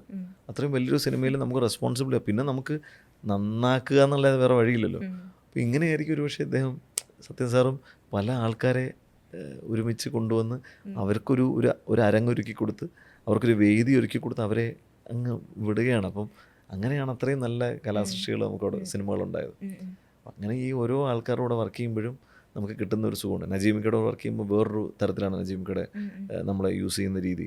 നമ്മളെ ഭയങ്കരമായിട്ട് രസകരമായിട്ട് നെറേറ്റ് ചെയ്ത് പറഞ്ഞ് നമ്മളിങ്ങനെ നമ്മുടെ തലയിൽ ഇങ്ങനെ ഓടിച്ചുകൊണ്ടിരിക്കും. അത് കൃഷാന്ത് ഭയങ്കര രസകരമായിട്ടുള്ള എഴുത്തിലൂടെയാണ് നമുക്ക് വേദി ഒരുക്കി തരുന്നത്. അല്ലെങ്കിൽ നല്ലൊരു പ്രൊമൈസ്, നല്ലൊരു സീൻ, നല്ല ഡയലോഗ്സ് ഒക്കെ സെറ്റ് ചെയ്ത് തന്ന് നമ്മളെ ക്യാരക്ടറിലേക്ക് വരാൻ അത് ഒരുപാട് സഹായിക്കും. നിസാം ആണെങ്കിൽ നിസാം വേറൊരു തരത്തിലാണ്. നിസാം ഭയങ്കരമായിട്ട് നമ്മുടെ പെർഫോമൻസ് ഇങ്ങനെയായിരിക്കണം, എനിക്ക് ഇന്നതാണ് വേണ്ടത്, വളരെ സ്പെസിഫിക് ആയിട്ട് പറയുകയും വളരെ കുറച്ച് പറയുകയും പക്ഷേ വളരെ സ്പെസിഫിക് ആയിരിക്കും. അപ്പോൾ അങ്ങനെ ഓരോരുത്തരും ഓരോ തരത്തിലും. ഇപ്പം ജിതിൻ ലാലാണെങ്കിൽ ഇപ്പം ARM ചെയ്യുന്ന സമയത്ത് അത് വേറൊരു തരത്തിലാണ് ജിതിനാണ് എനിക്ക് ആ രൂപത്തിലും ഭാവത്തിലും എനിക്ക് എനിക്കൊരു ഇത് തന്നു. അപ്പോൾ എനിക്ക് ആ ക്യാരക്ടറിലോട്ട് വീഴാൻ ഭയങ്കര എളുപ്പമായിരുന്നു. അപ്പോൾ ജിതിൻ വലിയ ഒരു സിനിമാറ്റിക് എന്താ പറയുക ഒരു ഫാൻറ്റസി എപ്പോഴും ഡ്രീം ചെയ്ത് നിൽക്കുന്ന ഒരാളാണ്. അപ്പോൾ ജിതിൻ അതിൽ നമ്മളെ പ്ലേസ് ചെയ്യുകയും അതിൽ വേറൊരു തരത്തിൽ നമ്മളെ പ്രസൻറ്റ് ചെയ്യുകയൊക്കെ ചെയ്യുന്നത്. അപ്പം ഞാൻ പറഞ്ഞു ഇവരെല്ലാം ഭയങ്കര രസകരമായിട്ട് എന്നെ ഈ ഒരു സമയത്ത് തന്നെ ഒത്തിരി ഹെൽപ്പ് ചെയ്തിട്ടുള്ള നല്ല സിനിമകൾ ചെയ്യാൻ എന്നെ സഹായിച്ചിട്ടുള്ള ആൾക്കാരാണ്. സിനിമയിലെ ഓരോ യൂണിവേഴ്സിലും അല്ലെങ്കിൽ ഓരോ സ്കൂളിലും വർക്ക് ചെയ്യാൻ സാധിച്ച ഒരാൾ ഇപ്പോൾ റീസെൻ്റ്ലി ഇതാ സോഷ്യൽ മീഡിയ സെർച്ച് വരുന്ന പ്രേംബാറ്റയുടെ കൂടി ഭാഗമായിട്ട് വർക്ക്. എങ്ങനെയാണ് പ്രേംബാറ്റയിലേക്ക് വരുന്നത്? പ്രേംബാറ്റയിലേക്ക് വരുന്നത് ലിജീഷ്, എൻ്റെ റൈറ്റർ ലിജീഷ് കുമാർ എൻ്റെ വർഷങ്ങളായിട്ടുള്ള സുഹൃത്താണ്. നമ്മൾ തമ്മിലൊരു 10-12 വർഷമായിട്ടുള്ള അടുപ്പമുണ്ട്. അപ്പം ലിജീഷ് പണ്ട് എഴുതിയൊരു ഒരു വർക്കിൽ ഞങ്ങൾ വർക്ക് ചെയ്തിരുന്നു. അങ്ങനെയുള്ളൊരു സൗഹൃദം തുടങ്ങി അതിപ്പോൾ ഒരു വളരെ ഭയങ്കര വലിയൊരു സൗഹൃദമായി മാറി. ഇടയ്ക്ക് വെച്ച് നമ്മൾ തെറ്റിയെന്ന് വെച്ച് കഴിഞ്ഞാൽ ലിജീഷ് എന്നോട് ഒരു കാര്യം നമ്മൾ ഏറ്റിരുന്നത് ലിജീഷ് എനിക്ക് ചെയ്തു തന്നില്ല. എഴുതുന്നൊരു കാര്യമില്ല. ഇപ്പോൾ ലിജീഷിനെ അങ്ങനെ കിട്ടാൻ ഭയങ്കര പാടുള്ള ഒരാളാണ്. വിളിച്ചാൽ കിട്ടില്ല അയാൾ.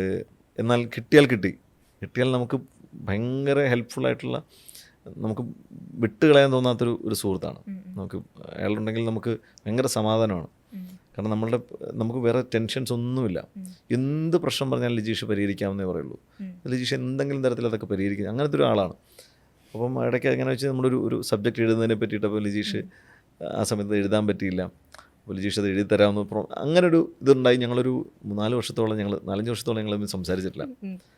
അപ്പം ലിജീഷ് എൻ്റെ മുമ്പിലും വരില്ല. അപ്പം ലിജീഷിനെ നമ്മൾ മുന്നിലെത്തിക്കഴിഞ്ഞ് ഞാൻ ലിജീഷിനെ കാണണം. എന്തിനെന്ന് വെച്ച് കഴിഞ്ഞാൽ എനിക്ക് 4 പറയണം ലിജീഷിനെ. അതായത് ശരിക്കും അത് ലിജീഷ് നന്നായി അറിയുകയും ചെയ്യാം. അതുകൊണ്ട് ലിജീഷ് എൻ്റെ മുമ്പിലും വരില്ല. എന്നാൽ ലിജീഷൻ ഞാനില്ലാത്തപ്പോൾ എൻ്റെ വീട്ടിൽ വരും. എൻ്റെ മക്കളെ കാണാൻ വരും. അപ്പോൾ വീട്ടിൽ എന്ത് വിശേഷം ഉണ്ടായാലും ലിജീഷ് വരും. അപ്പോൾ വിളിച്ച് എൻ്റെ വൈഫിനോട് ചോദിക്കും സഞ്ജു ഉണ്ടോ എന്ന് ചോദിക്കും. സഞ്ജു ഇല്ലെന്ന് അറിയുമ്പോൾ വരും. അപ്പം നമുക്കിപ്പം അയാളൊന്ന് കണ്ടാൽ നമുക്ക് ചിലപ്പോൾ ആ ഇതങ്ങ് പോവും. അപ്പോൾ അപ്പം ലിജീഷ് ഭയങ്കര കള്ളനാണ് ആ കാര്യത്തിൽ. അപ്പോൾ എനിക്ക് അതിൻ്റെ ഒരു വനിതയുടെ എന്തോ അവാർഡ് ഷോ ഒരു പരിപാടി നടക്കുന്നത്. അന്ന് വെച്ചിട്ടാണ് ഞാൻ ലിജീഷിനെ കാണുന്നത്. ലിജീഷിൻ്റെ മോനെ അങ്ങനെ അവൻ ആദ്യം എൻ്റെ അടുത്ത് വന്നിരുന്നു. പിന്നെ ലിജീഷിനെ കണ്ടു. പക്ഷെ അവിടെ നിന്ന് എനിക്ക് ആ ദേഷ്യം മുന്നോട്ട് കൊണ്ടുപോകാൻ പറ്റിയില്ല. പക്ഷെ എനിക്ക് കുറേ കൂടെ അയാളുടെ അടുത്ത് ദേഷ്യപ്പെടണം, വഴക്കിടണം, 4 തെറി പറയണം എന്നൊക്കെ ഉണ്ടായിരുന്നു. പക്ഷേ അത് ഒത്തു നടന്നില്ല. അപ്പം അതെനിക്ക് അതൊരു കടമായിട്ട് അവിടെ കിടപ്പുണ്ട്. അത് പിന്നെ കൊടുക്കാൻ. അപ്പോൾ അങ്ങനെ ലിജീഷ് എഴുതുന്ന തിരക്കഥയാണ്. ലിജീഷിൻ്റെ കൂടെ വർക്ക് ചെയ്യുന്ന ഭയങ്കര രസമാണ്. നമ്മുടെ സുഹൃത്തുക്കളൊപ്പം വർക്ക് ചെയ്യുന്നതും അപ്പം രസകരമായ ഒരു നല്ലൊരു കഥ. ലിജീഷ് ഭയങ്കര രസമായിട്ട് കഥകൾ നറേറ്റ് ചെയ്യും, നല്ല രസമായിട്ട് പറയും. ലിജീഷ് പറയുന്നത് പോലെയൊക്കെ ആ സിനിമ വന്നാൽ നല്ല രസമാണ്. അപ്പോൾ ഭയങ്കര കൊച്ചു ഇമോഷൻസിന് ഭയങ്കര ഇമ്പോർട്ടൻസ് കൊടുക്കുന്ന ആളാണ്, ആൾക്കാരുടെ ഫീലിങ്സിനും അങ്ങനെ. അപ്പം ഭയങ്കര ടെൻഡറായിട്ടുള്ള എഴുത്തായിരിക്കും, ഭയങ്കര മനസ്സിൽ തട്ടുന്ന അങ്ങനെയുള്ള എഴുത്താണ് ലിജീഷിൻ്റെ. അപ്പം അതിൻ്റെ ഭാഗമായിട്ടാണ് അങ്ങനെയാണ് പ്രേംബാറ്റയിലേക്ക്. ഇപ്പോൾ 1000 ബേബീസിലേക്ക് തന്നെ നമ്മൾ തിരിച്ചു വരികയാണെന്നുണ്ടെങ്കിൽ സെയിം ടൈം അല്ലെങ്കിൽ അത് കഴിയുന്നത് വരെ വളരെ ഡിഫറെൻ്റ് ആയിട്ടുള്ള മനോവിചാരങ്ങളിലൂടെ ഇമോഷൻസിലൂടെ ഡീൽ ചെയ്യുന്നൊരു ചെറുപ്പക്കാരനായിട്ടാണ് അതിൽ വരുന്നത്. അത്രയും കാലം വിചാരിച്ച് വെച്ചതൊന്നും അല്ല എന്ന് മനസ്സിലാക്കുന്നു, പിന്നീട് സത്യം തേടി ഇറങ്ങുന്നു. അപ്പോൾ ആ ഒരു റിയാലിറ്റിയും ആ ജീവിതവും തമ്മിലുള്ളൊരു ഫൈറ്റായിരുന്നല്ലോ അതിൽ സംഭവിച്ചത്. എത്രത്തോളം പ്രിപ്പയർ ചെയ്തിട്ടുണ്ടായിരുന്നു ആ ഒരു ക്യാരക്ടർ അഡാപ്ഷനിലേക്ക്? അതിൻ്റെ ഫസ്റ്റ് ക്യാരക്ടർ, അതായത് ബിബിൻ്റെ യങ്ങസ്റ്റ് വേർഷൻ, അതാണ് എന്നെ ഏറ്റവും കൂടുതൽ അതിനകത്ത് ഏറ്റവും ടഫസ്റ്റ് ആയിട്ട് എനിക്ക് തോന്നിയിട്ടുള്ളത്. അത് ആയിരുന്നു ഏറ്റവും ബുദ്ധിമുട്ടും മാനസികമായിട്ടും. എന്തുകൊണ്ടെന്ന് വെച്ച് കഴിഞ്ഞാൽ അയാൾ ഇപ്പോഴും ഒരു ഡൾ സിനാരിയോ. പിന്നെ ഞാനല്ല എൻ്റെ സ്വഭാവമായിട്ട് യാതൊരു ബന്ധമില്ലാത്ത, എൻ്റെ ട്രീറ്റ്സുമായിട്ട് യാതൊരു ബന്ധമില്ലാത്തൊരു കഥാപാത്രമാണത്. അപ്പം അയാളുടെ ആ ഇമോഷൻസുമായിട്ട് ആ സീൻസ് ഷൂട്ട് ചെയ്യുമ്പോഴാണെങ്കിൽ നമുക്ക് ബുദ്ധിമുട്ടെന്ന് വെച്ച് കഴിഞ്ഞാൽ ഇപ്പോഴും ഭയങ്കര ഡിപ്രസ്ഡ് കൈൻഡ് ഓഫ് ഇതായിരുന്നു. നമ്മൾ ഷൂട്ട് ചെയ്ത സ്ഥലം തന്നെ കുറച്ച് അതിന് യോജിക്കുന്ന തരത്തിലായിരുന്നു അത്. അങ്ങനത്തെ ഭയങ്കര ഒരു ഡിപ്രസ്ഡ് ഒരു വീട്, ആ പ്രൊമൈസും ഭയങ്കരമായിട്ട് ലൈറ്റിങ്ങും അവിടെ താമസിച്ചിരുന്നതും അങ്ങനത്തെ ഒരു അമ്മച്ചിയും മോനുമാണ് ആ വീട്ടിൽ. അപ്പോൾ നമ്മളത് എനിക്ക് ഭയങ്കര ഞെട്ടിപ്പോയാണ്. ആ വീട് പറഞ്ഞാൽ വിശ്വസിക്കില്ല, ആ വീട്ടിലേക്ക് കൂടുതൽ ആർട്ട് വർക്കൊന്നും ചെയ്യേണ്ടി വന്നിട്ടില്ല. വീടിൻ്റെ എക്സ്റ്റീരിയർ അല്ല, ഇൻറ്റീരിയർ. ആർട്ട് ഡിപ്പാർട്ട്മെൻറ്റിന് കൂടുതൽ വർക്ക് ചെയ്യേണ്ടി വന്നില്ല. ആ വീട് അങ്ങനെയാണ്, കൂടുതലും അങ്ങനെ തന്നെയാണ്. അപ്പോൾ ആ വീട്ടിൽ എനിക്കിപ്പോഴും ഞാൻ അതിനകത്തൊരു ഷോട്ടിൽ കിച്ചണിൽ വെച്ചിട്ടുള്ളൊരു ഷോട്ടാണ്, കിച്ചണിലുള്ള ഷോട്ട്. അപ്പോൾ ഞാൻ ആ സീനിലേക്ക് വന്ന് എൻ്റർ ചെയ്യേണ്ടത് ആ വീടിൻ്റെ ഒരു സ്റ്റോർ മുറി പോലത്തെ ഒരു മുറിയിൽ നിന്നാണ്. ഞാനപ്പോൾ അവിടേക്ക് കയറി നിന്നപ്പോൾ പെട്ടെന്ന് എനിക്ക് പേടിയായിപ്പോയി. കാരണം അവിടെ എന്തൊക്കെയോ സാധനങ്ങൾ, ചിരട്ട, അങ്ങനെ കുറേ സാധനങ്ങൾ കിടക്കുന്നു. എനിക്കതിനകത്ത് പാമ്പുണ്ടോയെന്ന് പേടിയായി. കാരണം അത്രയ്ക്ക് തിങ്ങി നിറഞ്ഞ് കിടക്കുന്ന, വർഷങ്ങളായിട്ട് അതങ്ങനെ ഒരു കെയർ ചെയ്യാത്തൊരു വീട്, അധികം ആൾക്കാരുമായിട്ട് ഒരു അസോസിയേഷൻ ഇല്ലാത്ത അല്ലെങ്കിൽ ഇൻട്രാക്ഷൻ ഇല്ലാത്തൊരു വീടാണെന്നുള്ളത് പൂർണ്ണമായിട്ടും അതങ്ങനെ തന്നെയാണ്. അപ്പം ഞാൻ എന്നിട്ട് ആർട്ടിലൊരു പേരോട് ചോദിച്ചു, നീ കുറച്ചേരം ഇരിക്കൂ, കാരണം ഞാനിങ്ങനെ അങ്ങോട്ട് നോക്കിക്കൊണ്ടിരിക്കുകയാണ്, ഒന്ന് നോക്കുമെന്ന് വെച്ചിട്ട് ഞാൻ വിളിച്ചിരുത്തി ഇതുവരെ ചെയ്തിട്ടുണ്ട്. അതിനകത്തൊരു വാഷ്റൂം, എൻ്റെ ഇൻട്രൊഡക്ഷൻ ഷോട്ടുണ്ട്, ബാത്റൂമിലെ ഒരു ഷോട്ടാണ്. അപ്പോൾ അതിൽ ഞാനവിടെ ഇരിക്കും. ഞാൻ എന്നിട്ട് ആർട്ടുകാരോട് വിളിച്ചു ചോദിച്ചു, ഇങ്ങനെ ഇത്രയ്ക്ക് അത് വൃത്തികേടാക്കി വെക്കേണ്ട കാര്യമുണ്ടോ, എനിക്ക് ഇരിക്കുന്നതല്ലേ എന്ന് പറഞ്ഞപ്പോൾ, ചേട്ടാ അത് നമ്മളൊന്നും ചെയ്തില്ല, അത് അങ്ങനെയാണെന്ന് പറഞ്ഞു. അതങ്ങനെയായിരുന്നു അത്. അപ്പോൾ ആ വീട്ടിൽ ഷൂട്ട് ചെയ്യുന്ന സമയത്ത് ഭയങ്കര ഡിപ്രസിങ് ആയിരുന്നു അത്. ആ സമയത്ത് എനിക്ക് ഭയങ്കര ബുദ്ധിമുട്ട് തോന്നി. നമുക്ക് ഷൂട്ടൊക്കെ കഴിയുമ്പോഴത്തേക്ക് ഭയങ്കര ടയർഡാവും, ഭയങ്കര തലവേദനയും, അങ്ങനെ ഒരു വല്ലാത്തൊരു ഇതാണല്ലോ. അപ്പോൾ ആ സ്റ്റേജ് എനിക്ക് ഭയങ്കര ബുദ്ധിമുട്ടാണ്. അതിൽ കരച്ചിൽ, അതിൽ ഒച്ച വയ്ക്കുന്നതും അല്ലെങ്കിൽ അങ്ങനത്തെ എല്ലാം, അങ്ങനത്തെ സീൻസാണ്. എനിക്കത് കഴിഞ്ഞപ്പോൾ ഭയങ്കര റിലീഫ് ആയിരുന്നു. അപ്പോൾ അത് ഭയങ്കര ബുദ്ധിമുട്ടുള്ളൊരു സ്റ്റേജ് ആയിരുന്നു. ആ വീട് കഴിഞ്ഞ് പിന്നീട് ഹൈലി മാനിപ്പുലേറ്റീവ് ആയിട്ടുള്ളൊരു ട്രക്കി ക്യാരക്ടറിലേക്കാണ് വരുന്നത്. അതിന് പ്രത്യേകം ഒരു റിസർച്ച് ഒക്കെ ഉണ്ടായിരുന്നു, അല്ലെങ്കിൽ ഞാൻ മുമ്പ് കണ്ട ഏതെങ്കിലും സിനിമകളിൽ എന്തെങ്കിലും ഒരു സംഗതി ഇവിടേക്ക് കൊണ്ടുവരണം, ഒരു കഥാപാത്രത്തിൻ്റെ ഒരു അഡാപ്ഷനൊക്കെ സംഭവിച്ചിട്ടുണ്ടായിരുന്നു? ട്രിക്കി ആയിട്ടുള്ള എനിക്ക് കുറച്ചുകൂടി എളുപ്പമായിരുന്നു. ബേസിക്കലി ട്രിക്കിയാണോ? അല്ല, നമ്മളെല്ലാവരും ട്രിക്കിയാണല്ലോ. അങ്ങനെ അപ്പോൾ നമ്മൾ അതിനകത്ത് ട്രിക്കി എന്ന് പറയുന്നത് അയാൾ ബുദ്ധി ഉപയോഗിച്ച് ജീവിക്കുന്ന ഒരു മനുഷ്യനാണ്. അപ്പം നമ്മൾ എപ്പോഴും അങ്ങനെ ആലോചിക്കുകയും അല്ലെങ്കിൽ ഒരു കാര്യത്തിന് ഇപ്പം എല്ലാ പ്രോബ്ലത്തിൻ്റെ ഒരു സൊല്യൂഷൻ കണ്ടുപിടിക്കുക എന്നുള്ളതാണല്ലോ നമ്മുടെ ജീവിതത്തിൽ എപ്പോഴും നമ്മൾ ചെയ്യുന്നതല്ലേ. പിന്നെന്താണെന്ന് വെച്ചാൽ ഇതിനകത്ത് എല്ലാം ഒരു ലെയറുണ്ട്. എനിക്ക് അതിനകത്ത് അതിനകത്ത് ജിമിക്ക പറയുന്ന സാധനം വെച്ച് കഴിഞ്ഞാൽ അയാൾക്കൊരു ചിരിയുണ്ട്, ഒരു ഇന്നസെൻറ്റ് ചിരിയുണ്ട്. ആ ചിരി വേണം എപ്പോഴും, ആ ചിരി എപ്പോഴും വേണം. അപ്പം ഞാൻ ഹർഷൻ എന്ന് പറയുന്ന കഥാപാത്രം, ഹർഷൻ എപ്പോഴും ഒരു ചിരിയുണ്ട്. ഹർഷൻ എന്ന് പറഞ്ഞ ക്യാരക്ടർ എപ്പോഴും ഒരു ഭയങ്കര ആർക്കും ഒരു പെട്ടെന്ന് സുഹൃത്താവാൻ തോന്നുന്ന പോലത്തെ ഒരാളാണ്. അപ്പം അയാൾക്ക് എപ്പോഴും ഒരു ചിരി എപ്പോഴും ഉണ്ട്. എന്നാൽ അതൊരു ചില മൊമെൻറ്റ്സിൽ നമ്മൾ ലാസ്റ്റ് എപ്പിസോഡിലാണ് റിവീൽ ചെയ്യുന്നത്, ഇങ്ങനെയാണ്, ഇയാളാണ് ഇതൊക്കെ ചെയ്തതെന്ന്. ആ ഭാഗത്ത് മാത്രമാണ് ഒരു വിക്കറ്റ് ലുക്ക് അയാൾക്കുള്ളത്. ബാക്കി എല്ലായിടത്തും ഒരു ചിരിയിലാണ് അയാൾ പോകുന്നത്. ഇപ്പം നൈസാമലി എന്ന് പറയുമ്പോൾ ഭയങ്കര സോഫ്റ്റ് ആയിട്ടൊരു ആളാണ്, ഭയങ്കര സോഫ്റ്റാണ് അയാൾ. ഒരു നാട്ടിൻപുറത്തുകാരൻ, ഭയങ്കര സോഫ്റ്റ് ആയിട്ടുള്ളൊരു, അയാളെ വേറെ അങ്ങനെ സംശയിക്കേണ്ട അങ്ങനത്തെ കാര്യങ്ങൾ, ഭയങ്കര ഇന്നസെൻ്റ് ആയിട്ടാണ്. അപ്പോൾ അതൊക്കെ ഭയങ്കര രസമായിരുന്നു. പോർഷനൊക്കെ വരുന്ന സമയത്ത് ഞാൻ പാവല്ലേ എന്നൊക്കെ പറഞ്ഞപ്പോൾ എൻ്റെ സിസ്റ്ററൊക്കെ ഇത്രയും ചെയ്ത് വെച്ചാളോടെ പാവം എന്ന് പറയുന്നത് എന്നുള്ള രീതിയിൽ. പക്ഷെ എനിക്ക് അത് ഭയങ്കര രസമാണ് അത് ചെയ്യും. അങ്ങനെ നമ്മൾ അങ്ങനെ ഒരു പ്ലേ ചെയ്യുമ്പോൾ, ഒരു ക്യാരക്ടർ പ്ലേ ചെയ്യുമ്പോൾ നമുക്ക് ഭയങ്കര എക്സൈറ്റ്മെൻറ്റ് തോന്നുന്നത് അങ്ങനത്തെ കാര്യങ്ങൾ ചെയ്യുമ്പോൾ. നമ്മളല്ലാത്ത കഥാപാത്രങ്ങൾ ചെയ്യുമ്പോൾ, നമ്മളിൽ നിന്ന് മാറി നിൽക്കുന്ന കൈൻഡ് ഓഫ് ക്യാരക്ടേഴ്സ് ചെയ്യുന്ന സമയത്ത്. അപ്പം അത് ഡെഫിനറ്റ്ലി ഭയങ്കര ചലഞ്ചിങ് ആയിരുന്നു, പക്ഷേ എന്നാൽ ഭയങ്കര ഫ്രൂട്ട്ഫുൾ ആയിരുന്നു. ചിരിക്കുന്നൊരു വില്ലനെ പ്ലേ ചെയ്യാന്ന് പറയുന്നത് ശരിക്കും എനിക്ക് പണ്ട് പോലെ ഇഷ്ടമുള്ള കാര്യമാണ്, ചിരിക്കുന്ന വില്ലനെ പ്ലേ ചെയ്യണം. അതിനകത്ത് ഇപ്പോൾ എനിക്ക് ഭയങ്കര ഇഷ്ടം തോന്നിയിട്ടുള്ള ഒരു ഇപ്പം കനാ കണ്ടെയ്യുന്നുണ്ട് സിനിമയുണ്ട്, അതിനകത്ത് പൃഥ്വിരാജ് തമിഴിൽ വില്ലനുണ്ട് അഭിനയിച്ചൊരു സിനിമ. അയാൾ ഭയങ്കര പ്രസൻറ്റബിൾ, ഭയങ്കര ഹാൻസം, ഭയങ്കര നല്ല വെൽ ബിഹേവ്ഡ് ആയിട്ടുള്ള ആളാണ്. പക്ഷെ അയാളാണ് അതിൽ വില്ലൻ. എനിക്ക് സിനിമയിൽ നെഗറ്റീവ് ക്യാരക്ടേഴ്സ് ചെയ്യുമ്പോൾ എനിക്ക് എപ്പോഴും തോന്നിയിട്ടുണ്ട്, അത് ഈ വില്ലനായിട്ട് തോന്നാതെ, എപ്പോഴും ക്രൂര മുഖം കൊണ്ട് നടക്കുന്ന ആൾക്കാരായിരിക്കില്ലോ വില്ലന്മാർ. അവരൊരു മൊമെൻറ്റിലായിരിക്കും ചില കാര്യങ്ങൾ ചെയ്യുന്നത്, ഒരു ഫ്രാക്ഷൻ ഓഫ് എ സെക്കൻഡിൽ, ഒരു ചെറിയ തോട്ട് പ്രോസസ്സിലായിരിക്കും അവരുടെ ക്രൈം. ചിലപ്പോൾ ഒരു 5 മിനിറ്റ് കൊണ്ട് തീരുന്നതായിരിക്കും, ബാക്കിയുള്ള അത്രയും സമയം അവർ വളരെ ജെൻറ്റിലായിരിക്കാം. അപ്പോൾ അങ്ങനെ അപ്രോച്ച് ചെയ്യുന്നത് ഭയങ്കര രസമാണെന്ന് എനിക്ക് തോന്നിയിട്ടുണ്ട്. അങ്ങനെ കിട്ടിയ കഥാപാത്രമാണത്. അത് നല്ല രസമായിട്ട് ഇത് സ്ക്രീനിൽ കൊണ്ടുവരാനും സഞ്ജു പറ്റിയിട്ടുണ്ടായിരുന്നു. Thank you. അത് നമ്മൾ ഒത്തിരി നല്ല സിനിമകൾ കണ്ടിട്ടുണ്ട്, ഒത്തിരി നല്ല സിനിമകൾ അങ്ങനത്തെ കഥാപാത്രങ്ങൾ കണ്ടിട്ടുണ്ട്. അപ്പോൾ എനിക്ക് ഭയങ്കര ഇഷ്ടമുള്ളൊരു ആക്ടറാണ് ജേക്ക് ഗില്ലനോൾ എന്ന് പറഞ്ഞിട്ട്. ജേക്കിൽ എന്നുള്ള നൈറ്റ് ക്രോളർ എന്ന് പറഞ്ഞൊരു സിനിമയുണ്ട്. അത് ഭയങ്കര രസമുള്ള സിനിമയാണ്. അതയാളുടെ ക്യാരക്ടറൈസേഷൻ, അയാളത് ചെയ്തിരിക്കുന്ന, അയാൾ ഒരു ഗ്രേ ഷെയ്ഡഡ് ആയിട്ടുള്ളൊരു ഒരു ക്യാരക്ടറാണ്, പക്ഷേ ഭയങ്കര രസമാണ് അത് പ്ലേ ചെയ്തിരിക്കുന്നത്. അപ്പോൾ അങ്ങനത്തെ കഥാപാത്രങ്ങൾ ഭയങ്കര എക്സൈറ്റ്മെൻറ്റ് തോന്നിയിട്ടുള്ളതാണ്. ഇപ്പം നമ്മൾ പല സിനിമകളിൽ നമ്മൾ ഈ ഗ്രേ ഷെയ്ഡഡ് ആയിട്ടുള്ള ക്യാരക്ടേഴ്സാണ് ഭയങ്കര രസമായിട്ട് എനിക്ക് തോന്നിയിട്ടുള്ളത്. rather than being ഭയങ്കര ഫെയറി ടെയിൽ പോലത്തെ സിനിമകളുണ്ടല്ലോ. അപ്പം നായകൻ നന്മ മാത്രം ചെയ്യുന്ന നായകൻ, അല്ലെങ്കിൽ മറ്റേ ഉറുമ്പിനെ നോവിക്കാത്ത ഉണ്ണി, അതൊക്കെ അത് ഭയങ്കര എന്താ പറയുന്നത്, ഭയങ്കര ക്ലീഷേ, അല്ലെങ്കിൽ ഭയങ്കര എഴുതി വെച്ചിരിക്കുന്ന പോലത്തെ ഒരു, നമ്മൾ കാർട്ടൂണിലൊക്കെ കാണുന്ന പെർഫെക്റ്റ് സിനാരിയോസിൽ, പെർഫെക്റ്റ് വിഷ്വൽസിൽ അതുപോലെ ഇരിക്കും. അപ്പോൾ അതല്ലാത്ത സാധനങ്ങൾ ഭയങ്കര രസമാണ്. 1000 ബേബീസിൽ കൂടെ വർക്ക് ചെയ്ത് അല്ലെങ്കിൽ ഒരു മുഴുനീള ക്യാരക്ടറായിരുന്നു റഹ്മാൻ സാർ എന്ന് പറയുന്നത്. നിങ്ങൾ തമ്മിലുള്ള കുറച്ചൊക്കെ സിമിലാരിറ്റീസ് ഉണ്ട് അല്ല. സാറെന്ന് പറഞ്ഞിട്ടുണ്ടെങ്കിൽ ഒരു കാലത്ത് യൂത്ത് ഐക്കണായിരുന്നു, ഒരുപാട് ഫാൻസും കാര്യങ്ങളൊക്കെ ആയിട്ട്. സാറിൻ്റെ ഒരു സംഗതി ഇപ്പോഴും അങ്ങനെ ബ്രേക്ക് ചെയ്യപ്പെട്ടിട്ടൊന്നുമില്ല.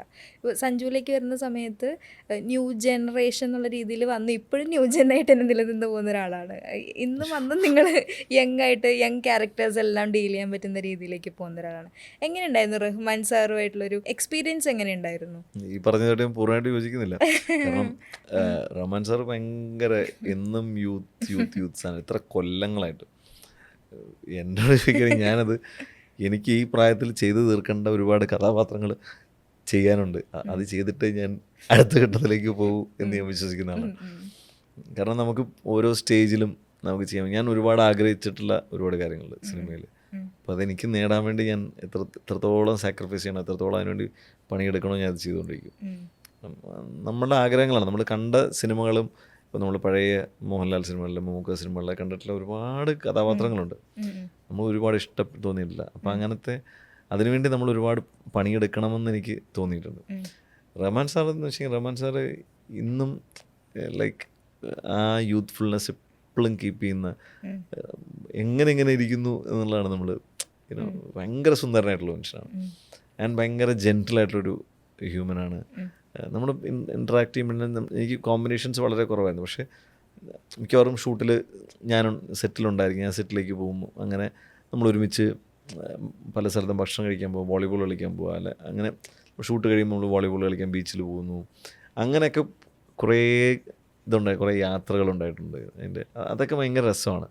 ആൻഡ് അവിടെ അപ്പോൾ നമ്മൾ സാറിനെ കാണുമ്പോൾ, സാർ എത്രയോ ലെജൻസിൻ്റെ ഒപ്പം വർക്ക് ചെയ്തിട്ടുള്ളതാണ്. ഇപ്പം പത്മനാഭൻ സാറിൻ്റെ എത്രയോ സിനിമകൾ, അല്ലെങ്കിൽ ഭരതൻ സാറിൻ്റെ സിനിമകൾ, ഇതിലൊക്കെ നായകനായിട്ട് അഭിനയിച്ചിട്ടുള്ള എത്രയോ നല്ല പാട്ടുകളിൽ നമ്മൾ കണ്ടിട്ടുള്ള. അപ്പോൾ അത് ഭയങ്കര നമുക്ക് ചില സമയത്ത് വിശ്വാസം തോന്നില്ല, ഈ മനുഷ്യനാണോ അത് എന്ന് നമുക്ക് തോന്നില്ല. രസമായിരുന്നു സാറുള്ള. ഞാൻ എൻ്റെ ഡെയിലി ലൈഫിൽ ചിലപ്പോഴെങ്കിലും എൻ്റെ പാർട്ട്ണറായിട്ടുണ്ടാകുന്നൊരു ഇതിൻ്റെ ഇടയിൽ ക്ലാഷസിൻ്റെ ഇടയിലൊക്കെ ഞാൻ പറയുന്നൊരു കാര്യമാണ്, ഐ കുഡ് യൂസ് സഫർ. എൻ്റെ ഡെയിലി ലൈഫിൽ എപ്പോഴും വരുന്നൊരു സാധനമാണത്. അത് കുറച്ച് നേരമാണ് സഞ്ജു സിനിമയിൽ വന്ന് പോകുന്നതെങ്കിലും ഒരു ഇമ്പാക്റ്റ് ഉണ്ടാക്കിയിട്ടാണ് പോയത്. രസമുണ്ടായിരുന്നു. ആ ഒരു കുറച്ച് സെൻസിറ്റീവായിട്ടുള്ള, കുറച്ച് പൊസസീവായിട്ടുള്ള ഒരു ചെറുപ്പക്കാരൻ്റെ വിവേക് എന്ന് പറയുന്ന ക്യാരക്ടർ വന്ന് പോകുന്നത്. അപ്പോൾ അഖിലുമായിട്ടുള്ള വർക്കിനെ കുറിച്ചൊക്കെ മുമ്പ് നമ്മളിങ്ങനെ സംസാരിച്ചു. ആ ഒരു കൈൻഡ് ഓഫ് ക്യാരക്ടർ ചെയ്യാനായിട്ട്, കുറച്ച് ചെറിയ ക്യാരക്ടറാണ്, കുറച്ച് സമയമുള്ളൂ, പക്ഷേ ഭയങ്കര ഭംഗിയായിട്ട് ചെയ്തു പോയി. അപ്പോൾ ഈ ചെറിയ ക്യാരക്ടേഴ്സിൽ ഞാൻ ഒതുങ്ങിപ്പോകുന്നു അല്ലെങ്കിൽ ഒതുങ്ങിപ്പോകുമോ അങ്ങനെയുള്ളൊരു സാധനമൊന്നും അങ്ങനെ വർക്കാവില്ലൊന്നും ഉണ്ടാവില്ലല്ലേ? അത് ക്യാരക്ടർ ചെയ്യുക, അതായിരിക്കും ചിന്തിക്കുന്നത്. അല്ല, ഒരു ചെറിയ ക്യാരക്ടർ എന്ന് വെച്ചാൽ അതിന് ഒരു, ഞാൻ പറഞ്ഞില്ല, നമ്മൾ പല ക്രൈറ്റീരിയാസ് ഉണ്ടായിരിക്കും നമ്മളൊരു സാധനം എന്തുകൊണ്ടൊരു സംഭവം ചെയ്യുന്നു എന്നുള്ളത്. ഇപ്പം ചെറിയൊരു കഥാപാത്രം ചെയ്യാൻ നമ്മൾ ഒരിക്കലും, അതായത് ചെറുതൊന്നുമില്ല, അതിനൊരു ഇമ്പോർട്ടൻസ് ഉള്ള കഥാപാത്രമാണോ, ഇമ്പോർട്ടൻസ് ഇല്ലാത്ത കഥാപാത്രമാണോ എന്നുള്ളത് മാത്രമേ ഉള്ളൂ. ചെറിയ കഥാപാത്രമൊന്നുമില്ല. കാരണം പാച്ചു അത്ഭുതവിളക്കിനേക്കാളും ഒരുപാട് സ്ക്രീൻ ഡ്യൂറേഷനുള്ള സിനിമ ഞാൻ ചെയ്തിട്ടുണ്ട്. ആ സിനിമയെ പറ്റി നിങ്ങളിപ്പോൾ സംസാരിക്കുന്നോ ചോദിക്കുന്നുമില്ല. അപ്പം ആ കഥാപാത്രത്തിന് അത്രയും ഡ്യൂറേഷൻ, ഇപ്പം നമ്മൾ ഷൂട്ട് ചെയ്തത് ഒരു ഹാഫ് ഡേ ഇവിടെയും കൊച്ചിയിലും, ഒരു ഹാഫ് ഡേ നമ്മൾ ഷൂട്ട് ചെയ്തത് ഗോവയിലുമാണ്.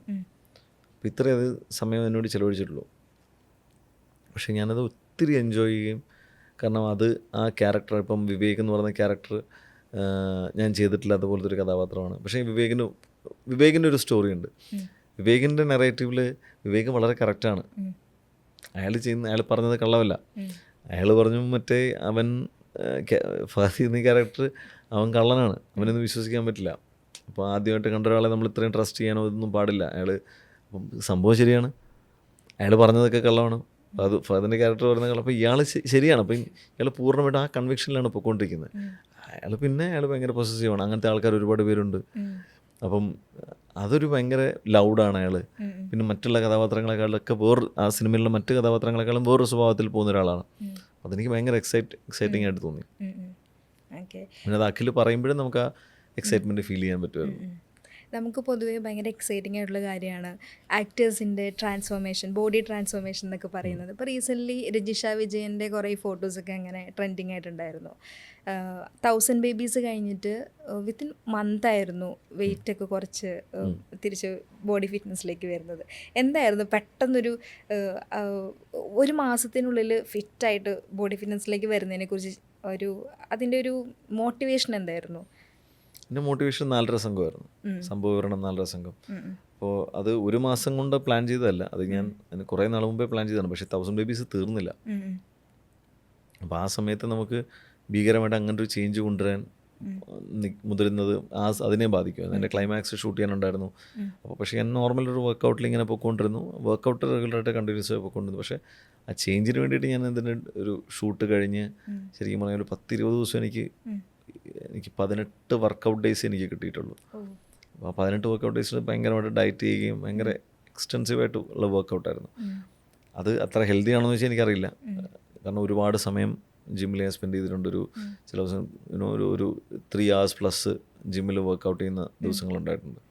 അതൊന്നും അത്ര നല്ലതാണെന്ന് എനിക്ക് തോന്നുന്നില്ല. അത്രയും നമ്മൾ ബോഡിക്ക് സ്ട്രെയിൻ കൊടുക്കാൻ പാടില്ല.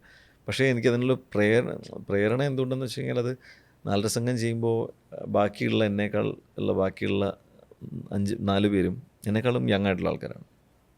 അപ്പോൾ അതിനകത്ത് ഡയറക്ടർ എന്നോട് പറഞ്ഞൊരു 2-3 കിലോ കുറച്ചാൽ മതിയായിരിക്കും എന്നുള്ളതാണ് പറഞ്ഞത്. കാരണം ഞാൻ ഒത്തിരി തടിയുള്ള ആളുമല്ലായിരുന്നു. എനിക്ക് ആ സമയത്ത് 74 ഉണ്ടായിരുന്നു. 74-73 അത്രയേ ഉള്ളൂ. അത് വിച്ച് ഇസ് നോർമൽ. പക്ഷേ ഇന്നത്തൊരു 3 കിലോ കുറഞ്ഞാൽ മതി എന്ന് പറഞ്ഞു. പക്ഷേ ഒരു കൺവിക്ഷൻ വരണമായിരുന്നു. കാരണം ഞാൻ അല്ലെങ്കിൽ മറ്റേ സിനിമാറ്റിക് ലിബർട്ടി എടുക്കുകയല്ലേ. എനിക്ക് സിനിമയിലെ നായകൻ വരുന്നു, ഒരു ലൂസ് ഷർട്ട് ഇട്ട് കഴിഞ്ഞാൽ നമ്മൾ ചിലപ്പോൾ മെലിഞ്ഞിരിക്കുന്നതായിട്ട് തോന്നും, അല്ലെങ്കിൽ ടൈറ്റ് ഷർട്ട് ഇട്ടാൽ അങ്ങനെ തോന്നുമായിരിക്കും. അപ്പോൾ അതിൽ നിൽക്കണമെന്ന് എനിക്കില്ലായിരുന്നു. എനിക്ക് ആ കൺവിക്ഷൻ കിട്ടണമായിരുന്നു. ആ കൺവിക്ഷൻ കിട്ടുമ്പോൾ നമ്മൾ ക്യാരക്ടറിലേക്ക് ഓട്ടോമാറ്റിക്കലി ഇന്നാവും. അപ്പോൾ ഞാൻ അതിന് വേണ്ടിയിട്ട് എടുത്ത എഫേർട്ടാണ് അത്. ആ ഒരു സമയം കൊണ്ട് എനിക്ക് ചെയ്യണമെന്ന് തോന്നി. അത് എൻ്റെ ട്രെയിനർ ഹബീബ് ഭയങ്കരമായിട്ട് എന്നെ ഹെൽപ്പ് ചെയ്തു. ത്രൂ ഔട്ട് എൻ്റെ കൂടെ എന്നെ ഗൈഡ് ചെയ്യാൻ എൻ്റെ കൂടെ ഞങ്ങൾ ഒരുമിച്ചായിരുന്നു വർക്കൗട്ട് ചെയ്യുന്നത്. അപ്പോൾ അതെനിക്ക് ഭയങ്കര മോട്ടിവേഷനായിരുന്നു. അപ്പോൾ അങ്ങനെ ചെയ്ത് ആ ഒരു ക്യാരക്ടറിന് വേണ്ടി ചെയ്ത് ആ ഒരു സ്ഥലത്തെത്തിയപ്പോൾ, ആ ഒരു പോയിന്റിലെത്തിയപ്പോൾ എനിക്കത് ഭയങ്കര കൺവിക്ഷൻ തോന്നി. അതെന്നെ ആ ക്യാരക്ടർ ചെയ്യാൻ ഒത്തിരി സഹായിക്കുകയും ചെയ്തു. റീസെൻ്റ്ലി അജു വർഗീസ് പറയുന്നുണ്ടായിരുന്നു ടൊവിനോയും ഉണ്ണിമുകുന്ദനുമാണ് എൻ്റെ ഹീറോ എന്നുള്ളത് ഫിറ്റ്നസിൻ്റെ കാര്യത്തിൽ. ആരാണ് സഞ്ജുവിൻ്റെ ഹീറോ? അങ്ങനെ എനിക്ക് പറയാൻ പറ്റില്ല. എനിക്ക് ടൊവി ഭയങ്കര രസമായിട്ട് വർക്കൗട്ട് ചെയ്യുന്നത്, ഫിസിക്ക് മെയിൻറ്റെയിൻ ചെയ്യുന്ന ഒരാളാണ്. അതേപോലെ എനിക്ക് തോന്നിയിട്ടുള്ള ഒരാൾ ഇപ്പം ദുൽഖർ ഭയങ്കര രസമായിട്ട് ഫിസിക്ക് മെയിൻറ്റെയിൻ ചെയ്യുന്ന ഒരാളായിട്ട് എനിക്ക് തോന്നിയിട്ടുണ്ട്. കാരണം ക്യാരക്ടറിന് അനുയോജ്യമായ തരത്തിൽ ശരീരത്തിനെ പാകപ്പെടുത്തിയെടുക്കുക എന്ന് പറയുന്നതാണ് ഒരു ആക്ടർ ചെയ്യേണ്ടതെന്ന് ഞാൻ വിശ്വസിക്കുന്നു. അപ്പം ഭയങ്കര നമ്മൾ ചിലപ്പോൾ മസ്കുലർ ആവുകയോ അല്ലെങ്കിൽ ഭയങ്കരമായിട്ട് ലീൻ ആവുകയോ ചെയ്യുകയോ അല്ല ചെയ്യേണ്ടത്. അപ്പോൾ അങ്ങനെ ചെയ്യുന്ന സമയത്ത് നമ്മൾ ചിലപ്പോൾ ചില ക്യാരക്ടേഴ്സിന് സൂട്ടാവില്ല.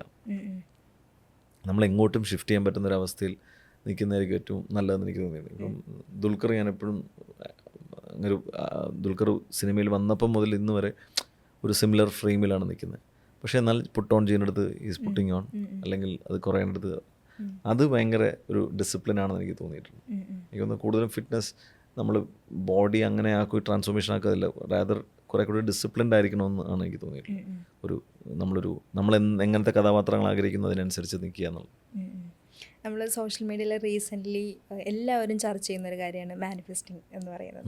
അങ്ങനെ എന്തെങ്കിലും ഒരു മാനിഫെസ്റ്റിംഗ് സ്റ്റോറി ഉണ്ടോ പറയാനായിട്ട്? എൻ്റെ എല്ലാം മാനിഫെസ്റ്റിംഗാണ്. ഞാൻ സിനിമയിലെത്തിയതും പക്ഷെ അന്ന് അതിന് മാനിഫെസ്റ്റിംഗ് എന്നൊരു വാക്കുള്ളതെന്നൊന്നും എനിക്കറിയില്ലായിരുന്നു. മാനിഫെസ്റ്റിംഗ് എന്നാണ് അതിന് പറയുന്നതെന്ന് എനിക്കറിയില്ലായിരുന്നു. സ്വപ്നം കാണുക എന്നുള്ള മാത്രമേ എനിക്കറിയില്ലായിരുന്നു. അപ്പോൾ സ്വപ്നം കാണുന്നതിലാണ് ഞാൻ ഏറ്റവും കൂടുതൽ സുഖം കണ്ടിട്ടുള്ളത്. ഇന്ന് ഞാൻ ഏറ്റവും കൂടുതൽ സുഖം കാണുന്നത് സ്വപ്നം കാണുന്നതിലാണ്. എന്ത് വലിയ പ്രശ്നം ഉണ്ടെങ്കിലും നമുക്ക് സ്വപ്നം കാണാൻ ചിലവില്ല, ആരുടെ അനുവാദം വേണ്ട, ആരോടും പറയണ്ട, നമുക്ക് ഇഷ്ടമുള്ളതെല്ലാം നമുക്ക് സ്വപ്നം കാണാം. അപ്പോൾ ആ സ്വപ്നം ഞാൻ ഇന്നും കാണുന്നുണ്ട്. എനിക്കിപ്പോൾ സിനിമയിൽ വരാനും ഞാൻ സിനിമയിലെത്താൻ കാരണം ഞാനത് മാനിഫെസ്റ്റ് ചെയ്തുകൊണ്ടാണെന്നാണ് ഞാൻ വിശ്വസിക്കുന്നത്. എൻ്റെ എഫേർട്ട് കൂടുതലും എൻ്റെ മാനിഫെസ്റ്റിങ്ങിലായിരുന്നു. അല്ലെങ്കിൽ ഞാനതിൽ ഇപ്പം ഞാൻ സിനിമയിൽ എത്താൻ പറ്റാത്തതിലുണ്ടായ എനിക്ക് ബുദ്ധിമുട്ട്, അല്ലെങ്കിൽ എത്താൻ പറ്റുന്നില്ലല്ലോ എന്നുള്ള എൻ്റെ ഫ്രസ്ട്രേഷൻ, ഇതെല്ലാം ഇതിന് കോൺട്രിബ്യൂട്ട് ചെയ്തിട്ടുണ്ട്. അപ്പോൾ അങ്ങനെയാണ് ഞാൻ സിനിമയിലെത്തുന്നത്. ഞാൻ ഈ ഇപ്പോൾ 4.5 സംഘം പോലൊരു സിനിമ, അല്ലെ 1000 ബേബീസ് പോലൊരു സിനിമ ഞാൻ എത്രയോ കാലം മുമ്പ് മാനിഫെസ്റ്റ് ചെയ്തു. 1983 ഷൂട്ട് കഴിഞ്ഞപ്പോൾ മുതലേ ഞാൻ ആഗ്രഹിക്കുന്നതാണ് എനിക്കതുപോലെ ഡിഫറെൻറ്റ് ഫേസസ് പ്ലേ ചെയ്യുന്ന പല ഘട്ടങ്ങൾ, പ്രായത്തിൻ്റെ പല ഘട്ടങ്ങൾ പ്ലേ ചെയ്യുന്ന പോലത്തെ കഥാപാത്രങ്ങൾ ചെയ്യാൻ പറ്റണം എന്ന് ഞാൻ ഒരുപാട് ആഗ്രഹിച്ചിട്ടുണ്ട്. അതെനിക്ക് വന്നത് 1000 ബേബീസ് ചെയ്തപ്പോഴും അല്ലെങ്കിൽ 4.5 സംഘം ചെയ്തപ്പോഴുമാണ് എനിക്ക് പല ഘട്ടം അങ്ങനെ പ്ലേ ചെയ്യാൻ പറ്റുന്നത്. അതൊരു വലിയ ഭാഗ്യമല്ല, അത് എല്ലാവർക്കും കിട്ടുന്ന കാര്യമാണ്. അപ്പോൾ ഞാൻ വിശ്വസിക്കുന്നത് അങ്ങനെ മാനിഫെസ്റ്റ് ചെയ്യാൻ നമ്മൾ ആഗ്രഹിക്കുക, അത് ഓണസ്റ്റ് ആയിരിക്കണം. നമ്മൾ എന്താ ആഗ്രഹിക്കുന്നത് അത് ഭയങ്കര എത്രത്തോളം ഓണസ്റ്റ് ആണോ അത്രത്തോളം നമുക്ക് അതിലേക്ക് എത്തിപ്പെടും. നമ്മൾ അതിനെ കലർപ്പുണ്ടാക്കാൻ പാടില്ല. ഇപ്പോൾ ഫോർ എക്സാമ്പിൾ ഇപ്പോൾ സിനിമയിലേക്ക് വരാൻ നിങ്ങൾ ആഗ്രഹിക്കുന്നത് സിനിമയിൽ നിന്നുണ്ടാക്കുന്ന പണമാണോ, ഫെയിമാണോ, അല്ലെങ്കിൽ നിങ്ങൾ സിനിമ ഒരു ആക്ടർ എന്ന രീതിയിൽ നിങ്ങളുണ്ടാക്കാൻ ആഗ്രഹിക്കുന്ന പേരാണോ? അപ്പോൾ ഇതെല്ലാം അനുസരിച്ചിരിക്കും. നമ്മൾ പണമാണ് ആഗ്രഹിക്കുന്നത്, ചിലപ്പോൾ നമുക്ക് പണം വരും, ചിലപ്പോൾ അത് സിനിമാടർ ആവണമെന്നില്ലല്ലോ. അല്ലെങ്കിൽ സിനിമയിൽ വന്നുകൊണ്ട് സിനിമയിൽ സക്സസ്ഫുൾ ഉണ്ടാവണമെന്നില്ലല്ലോ. അല്ലെങ്കിൽ നിങ്ങൾ ഫെയിമാണ് ആഗ്രഹിക്കുന്നത്, നിങ്ങൾക്ക് പലതരത്തിൽ ഫേമസ് ആവാം. അപ്പം അതും സ്പെസിഫിക് അല്ല. നിങ്ങൾ വളരെ സ്പെസിഫിക് ആണെങ്കിൽ, എന്താണ് ആഗ്രഹിക്കുന്നത് സ്പെസിഫിക് ആണെങ്കിൽ അതിലേക്കാണ് നമ്മളെ നയിക്കാൻ എനിക്ക് തോന്നിയിട്ടുണ്ട്. നമ്മൾ എന്ത് സ്പെസിഫിക് ആയിട്ട് ആഗ്രഹിക്കുന്നു അതിനത്രത്തോളം ഓണസ്റ്റ് ആയിട്ടിരിക്കുന്നു and nature will reward you. ശരിയാണ്. മുൻപത്തേക്ക് അപേക്ഷിച്ച് കുറച്ചും കൂടി സിനിമയിലേക്ക് വരാൻ സോഷ്യൽ മീഡിയ ഒരു മീഡിയ ആയിട്ട് അവിടെ ഉണ്ട്, കുറച്ചും കൂടി എളുപ്പമാണ് ആക്സസ് എന്ന് ഫീൽ ചെയ്യുന്നുണ്ടോ? പിന്നെ ഇപ്പം സിനിമയിലേക്ക് എത്തിപ്പെടാനൊക്കെ ഒത്തിരി എളുപ്പമാണ്. നമുക്ക് പല മാർഗേണ എത്താം. ഇപ്പോൾ ഒരുപാട് പേര് ഇപ്പം ഇതിൽ വെബ് കണ്ടൻറ്റ്സ് ചെയ്യുന്നുണ്ട്, അല്ലെങ്കിൽ ആങ്കറിങ് ചെയ്യുന്നുണ്ട്, അല്ലെങ്കിൽ റീൽസ് ചെയ്യുന്നുണ്ട്. അങ്ങനെ പല തരത്തിൽ സിനിമയിലേക്ക് എത്തുന്ന അങ്ങനെ ഒരു സാധ്യത എപ്പോഴും ഉണ്ട്. അപ്പം ആദ്യത്തെ സിനിമ അഭിനയിക്കാൻ കുറെ കൂടി എളുപ്പമാണ് ഇപ്പോൾ. പക്ഷേ രണ്ടാമത്തെ സിനിമയിൽ അഭിനയിക്കാൻ ഭയങ്കര ബുദ്ധിമുട്ടാണ്. അപ്പോൾ അവിടെയാണ് ചലഞ്ച് ഇരിക്കുന്നത്. നമ്മൾ ആദ്യത്തെ സിനിമ കഴിഞ്ഞ് രണ്ടാമത്തെ സിനിമ, അത് കഴിഞ്ഞ് മൂന്നാമത്തെ സിനിമ, ഈ സ്റ്റേജുകൾ കടന്നു പോകുന്നത് അത്ര എളുപ്പമായിരിക്കുമെന്ന് എനിക്ക് തോന്നുന്നില്ല. അപ്പോൾ എനിക്ക് തോന്നിയിട്ടുണ്ട് ആദ്യത്തെ സിനിമയിൽ നിന്നായിരുന്നു ഏറ്റവും എളുപ്പമെന്ന്. കാരണം ഞാൻ അതിലേക്ക് എത്തിപ്പെട്ടത് നമ്മൾ അറിയാതെയാണ് ഞാൻ സിനിമയിലേക്ക് കടക്കുകയാണോ, അല്ലെങ്കിൽ എനിക്ക് സിനിമ കിട്ടിയോ എന്നൊക്കെ ഞാൻ തിരിച്ചറിയുന്ന അപ്പോഴാണ്. അതുവരെ ഞാനത് വിശ്വസിച്ചില്ല. അപ്പോൾ ഞാൻ സിനിമ ചെയ്യാൻ പോകുന്ന സമയത്ത് പോലും എനിക്കത് സിങ്ക് ആയിട്ടില്ലായിരുന്നു. ഞാനൊരു സിനിമയിൽ അഭിനയിക്കാൻ പോവാണ്, എൻ്റെ എത്രയോ കാലത്തെ ആഗ്രഹമാണ്, അപ്പം ഞാൻ വളരെ നോർമലായിട്ടാണ് ബിഹേവ് ചെയ്തത്. അപ്പോൾ എൻ്റെ അടുത്ത് ഇങ്ങനെ പറഞ്ഞ സമയത്ത് ഞാൻ വളരെ നോർമലായിട്ടാണ്, എക്സൈറ്റ്മെൻറ്റ് വന്നിട്ടില്ല, എനിക്ക് ഭയങ്കരമായിട്ട് തുള്ളിച്ചാടിയിട്ടില്ല, ഞാൻ അത് എക്സ്പ്രസ് ചെയ്തിട്ടില്ല. ഞാൻ വളരെ നോർമലായിട്ടാണ് ഞാനതിനെ ആ സിനിമയിൽ എന്നെ കാസ്റ്റ് ചെയ്തെന്ന് പറഞ്ഞപ്പോൾ ഞാൻ ബിഹേവ് ചെയ്തത്. ഞാൻ അന്നേരം ചോദിച്ചത് എനിക്ക് ഇന്ന ദിവസങ്ങൾ ഞാനില്ല എന്നാണ് ഞാൻ അവരോട് പറഞ്ഞത്. ഭയങ്കര മണ്ടത്തരമാണ് അങ്ങനെ പറയുന്നത്. ഇപ്പം ഡയറക്ടർ ഗിരീഷേട്ടൻ വരെ ഞെട്ടിപ്പോയി, ഇവരെന്ത് ഇങ്ങനെ പറയുന്നത്. കാരണം ഞാൻ ആ സമയത്ത് കൽക്കട്ടയ്ക്ക് പോകുന്നുണ്ടായിരുന്നു, കൽക്കട്ടയ്ക്ക് ഒരു യാത്രയുണ്ടായിരുന്നു. അപ്പോൾ ആ സമയത്ത് 3-4 ദിവസം ഞാനില്ല എന്ന് അദ്ദേഹത്തോട് പറഞ്ഞു. അതിൻ്റെ ഒരു വർക്ക്ഷോപ്പൊക്കെ തുടങ്ങുന്നു എന്നുള്ളത്. കാരണം ഇത് ഷൂട്ട് ഏതാനും ദിവസങ്ങൾക്ക് മുമ്പാണ് എന്നോട് ഞാൻ കാസ്റ്റ് ചെയ്യപ്പെടുന്നത്. അപ്പോൾ അന്ന് ഞാൻ അങ്ങനെ പറയുന്നത് എനിക്കറിയില്ല എന്തുകൊണ്ട് അങ്ങനെ പറഞ്ഞത്. എനിക്കത് സിങ്ക് ആയിട്ടില്ലായിരുന്നു ആ സിനിമ ഷൂട്ട് ചെല്ലുന്ന മൊമെൻറ്റ് വരെ. പക്ഷേ എനിക്കൊരിക്കലും ഫസ്റ്റ് ഷോട്ട് എടുക്കുന്നതിൻ്റെ ഭയങ്കരമായിട്ടുള്ള പേടിയോ അല്ലെങ്കിൽ അതിൻ്റെ ഒരു ആങ്സൈറ്റിയോ ഒന്നും എനിക്ക് തോന്നിയിട്ടില്ല. അത് എനിക്ക് തോന്നുന്നത് ഒരുപക്ഷെ ഞാൻ അത്രയധികം ആഗ്രഹിച്ചതെന്നുകൊണ്ടായിരിക്കാം. അപ്പോൾ ഞാൻ പേടിക്കേണ്ട സാഹചര്യമില്ലല്ലോ. ഞാൻ എത്രയോ കാലമായിട്ട് ഞാൻ ആഗ്രഹിക്കുന്ന കാര്യമാണ്. അപ്പോൾ ഫസ്റ്റ് സീൻ പിന്നീടാണ് ഞാൻ ആലോചിക്കുന്നത്, അയ്യോ എനിക്ക് എന്താ അന്നേരം പേടി വരാഞ്ഞ്, ഞാൻ എന്തുകൊണ്ടാണ് ടെൻസ്ഡ് ആവാഞ്ഞെന്ന് എനിക്ക് തോന്നിയത്. ഞാൻ അത്രയും നാളായിട്ട് ആഗ്രഹിച്ച കാര്യമാണ്. അപ്പോൾ അത് ഭയങ്കര സ്മൂത്തായിട്ട് പോയി. ഇനി ഭാവി പരിപാടികളെക്കുറിച്ച് ചോദിച്ചിട്ടുണ്ടെങ്കിൽ, ഒരു നടൻ എന്നതിനേക്കാൾ ഉപരി ഇനി ഒരു പ്രൊഡ്യൂസറായിട്ടോ ഒരു ഡയറക്ടറായിട്ടൊക്കെ ഇനി സഞ്ജുവിനെ നമുക്ക് ഫ്യൂച്ചറിൽ കാണാൻ പറ്റുമോ? അയ്യോ അറിയില്ല കേട്ടോ. കാരണം അതൊക്കെ ആ സിനിമയിലെ എല്ലാ മേഖലയും നമുക്ക് ആഗ്രഹമുള്ളതാണ്. ആ മേഖലകളിലേക്ക് കിടക്കണം, പ്രൊഡക്ഷൻ അല്ലെങ്കിൽ അങ്ങനെ ആ സിനിമ സംവിധാനം. പക്ഷെ സംവിധാനം എന്നൊക്കെ പറയുമ്പോൾ കുറെ കൂടി ഭാരിച്ച വലിയ ഉത്തരവാദിത്തമാണ്. അത് ഈ നല്ല കുറച്ച് ഡയറക്ടേഴ്സിനോട് വർക്ക് ചെയ്തപ്പോൾ എനിക്ക് മനസ്സിലായത് തീരെ എളുപ്പമല്ല. കാരണം ഇപ്പോൾ കൃഷാന്തിൻ്റെ ഒപ്പം വർക്ക് ചെയ്യുമ്പോഴോ അല്ലെങ്കിൽ നിസാമിൻ്റെ ഒപ്പം വർക്ക് ചെയ്യുമ്പോഴോ അല്ലെങ്കിൽ നജീം കിടക്ക് ഒപ്പം വർക്ക് ചെയ്യുമ്പം അത് മനസ്സിലാവും, അത് നമ്മുടെ തലച്ചോറ് ഫുള്ളി ഇൻവെസ്റ്റ് ചെയ്തിട്ടുള്ളൊരു പരിപാടിയാണ്. അപ്പോൾ അവർക്ക് ഓരോ ഷോട്ടും അവരുടെ തലയിലുണ്ട്, ഓരോ ആ സിനിമയിലെ ഓരോ മൊമെൻറ്റും അവരുടെ മനസ്സിലുണ്ട്. ഇതെല്ലാം വെച്ചിട്ടാണ് അവർ ഈ സിനിമയിലേക്ക് എത്തുന്നത്. അപ്പോൾ നമ്മൾ അത്രത്തോളം ഡെഡിക്കേറ്റഡ് ആയിരിക്കണം, അത്രത്തോളം കമ്മിറ്റഡ് ആയിരിക്കണം, അത്രത്തോളം ഇൻവോൾവ് ആയിരിക്കണം. അപ്പം അങ്ങനെ ഒരു ഘട്ടം വരുന്ന സമയത്ത് ചെയ്യണമെന്നുള്ള ആഗ്രഹമുണ്ട്. അതിനോട് ഫുള്ളി ട്രൂത്ത്ഫുള്ളായിട്ട് അതിനോട് ചെയ്യാൻ പറ്റുന്ന മൊമെൻറ്റ്. ഇതുവരെയുള്ള സിനിമ യാത്രയിൽ ഒത്തിരി ഒത്തിരി അധികം ഡിഫറെൻ്റ് ആയിട്ടുള്ള ക്യാരക്ടേഴ്സ് ചെയ്യാൻ സാധിച്ചൊരു നടന് ഇനിയുള്ള വർഷങ്ങളിലും കരിയർ അങ്ങനെ തുടർന്ന് പോകുന്ന അത്രയും കാലം ഒരുപാട് മികച്ച കഥാപാത്രങ്ങളുമായിട്ട് ഇനിയും മലയാള സിനിമയുടെയും മലയാള സിനിമയ്ക്ക് പുറത്തുള്ള മേഖലകളിലും മികച്ച കഥാപാത്രങ്ങളായിട്ട് വരാൻ സാധിക്കട്ടെ. All the best and thank you so much. Thank you so much. Thank you.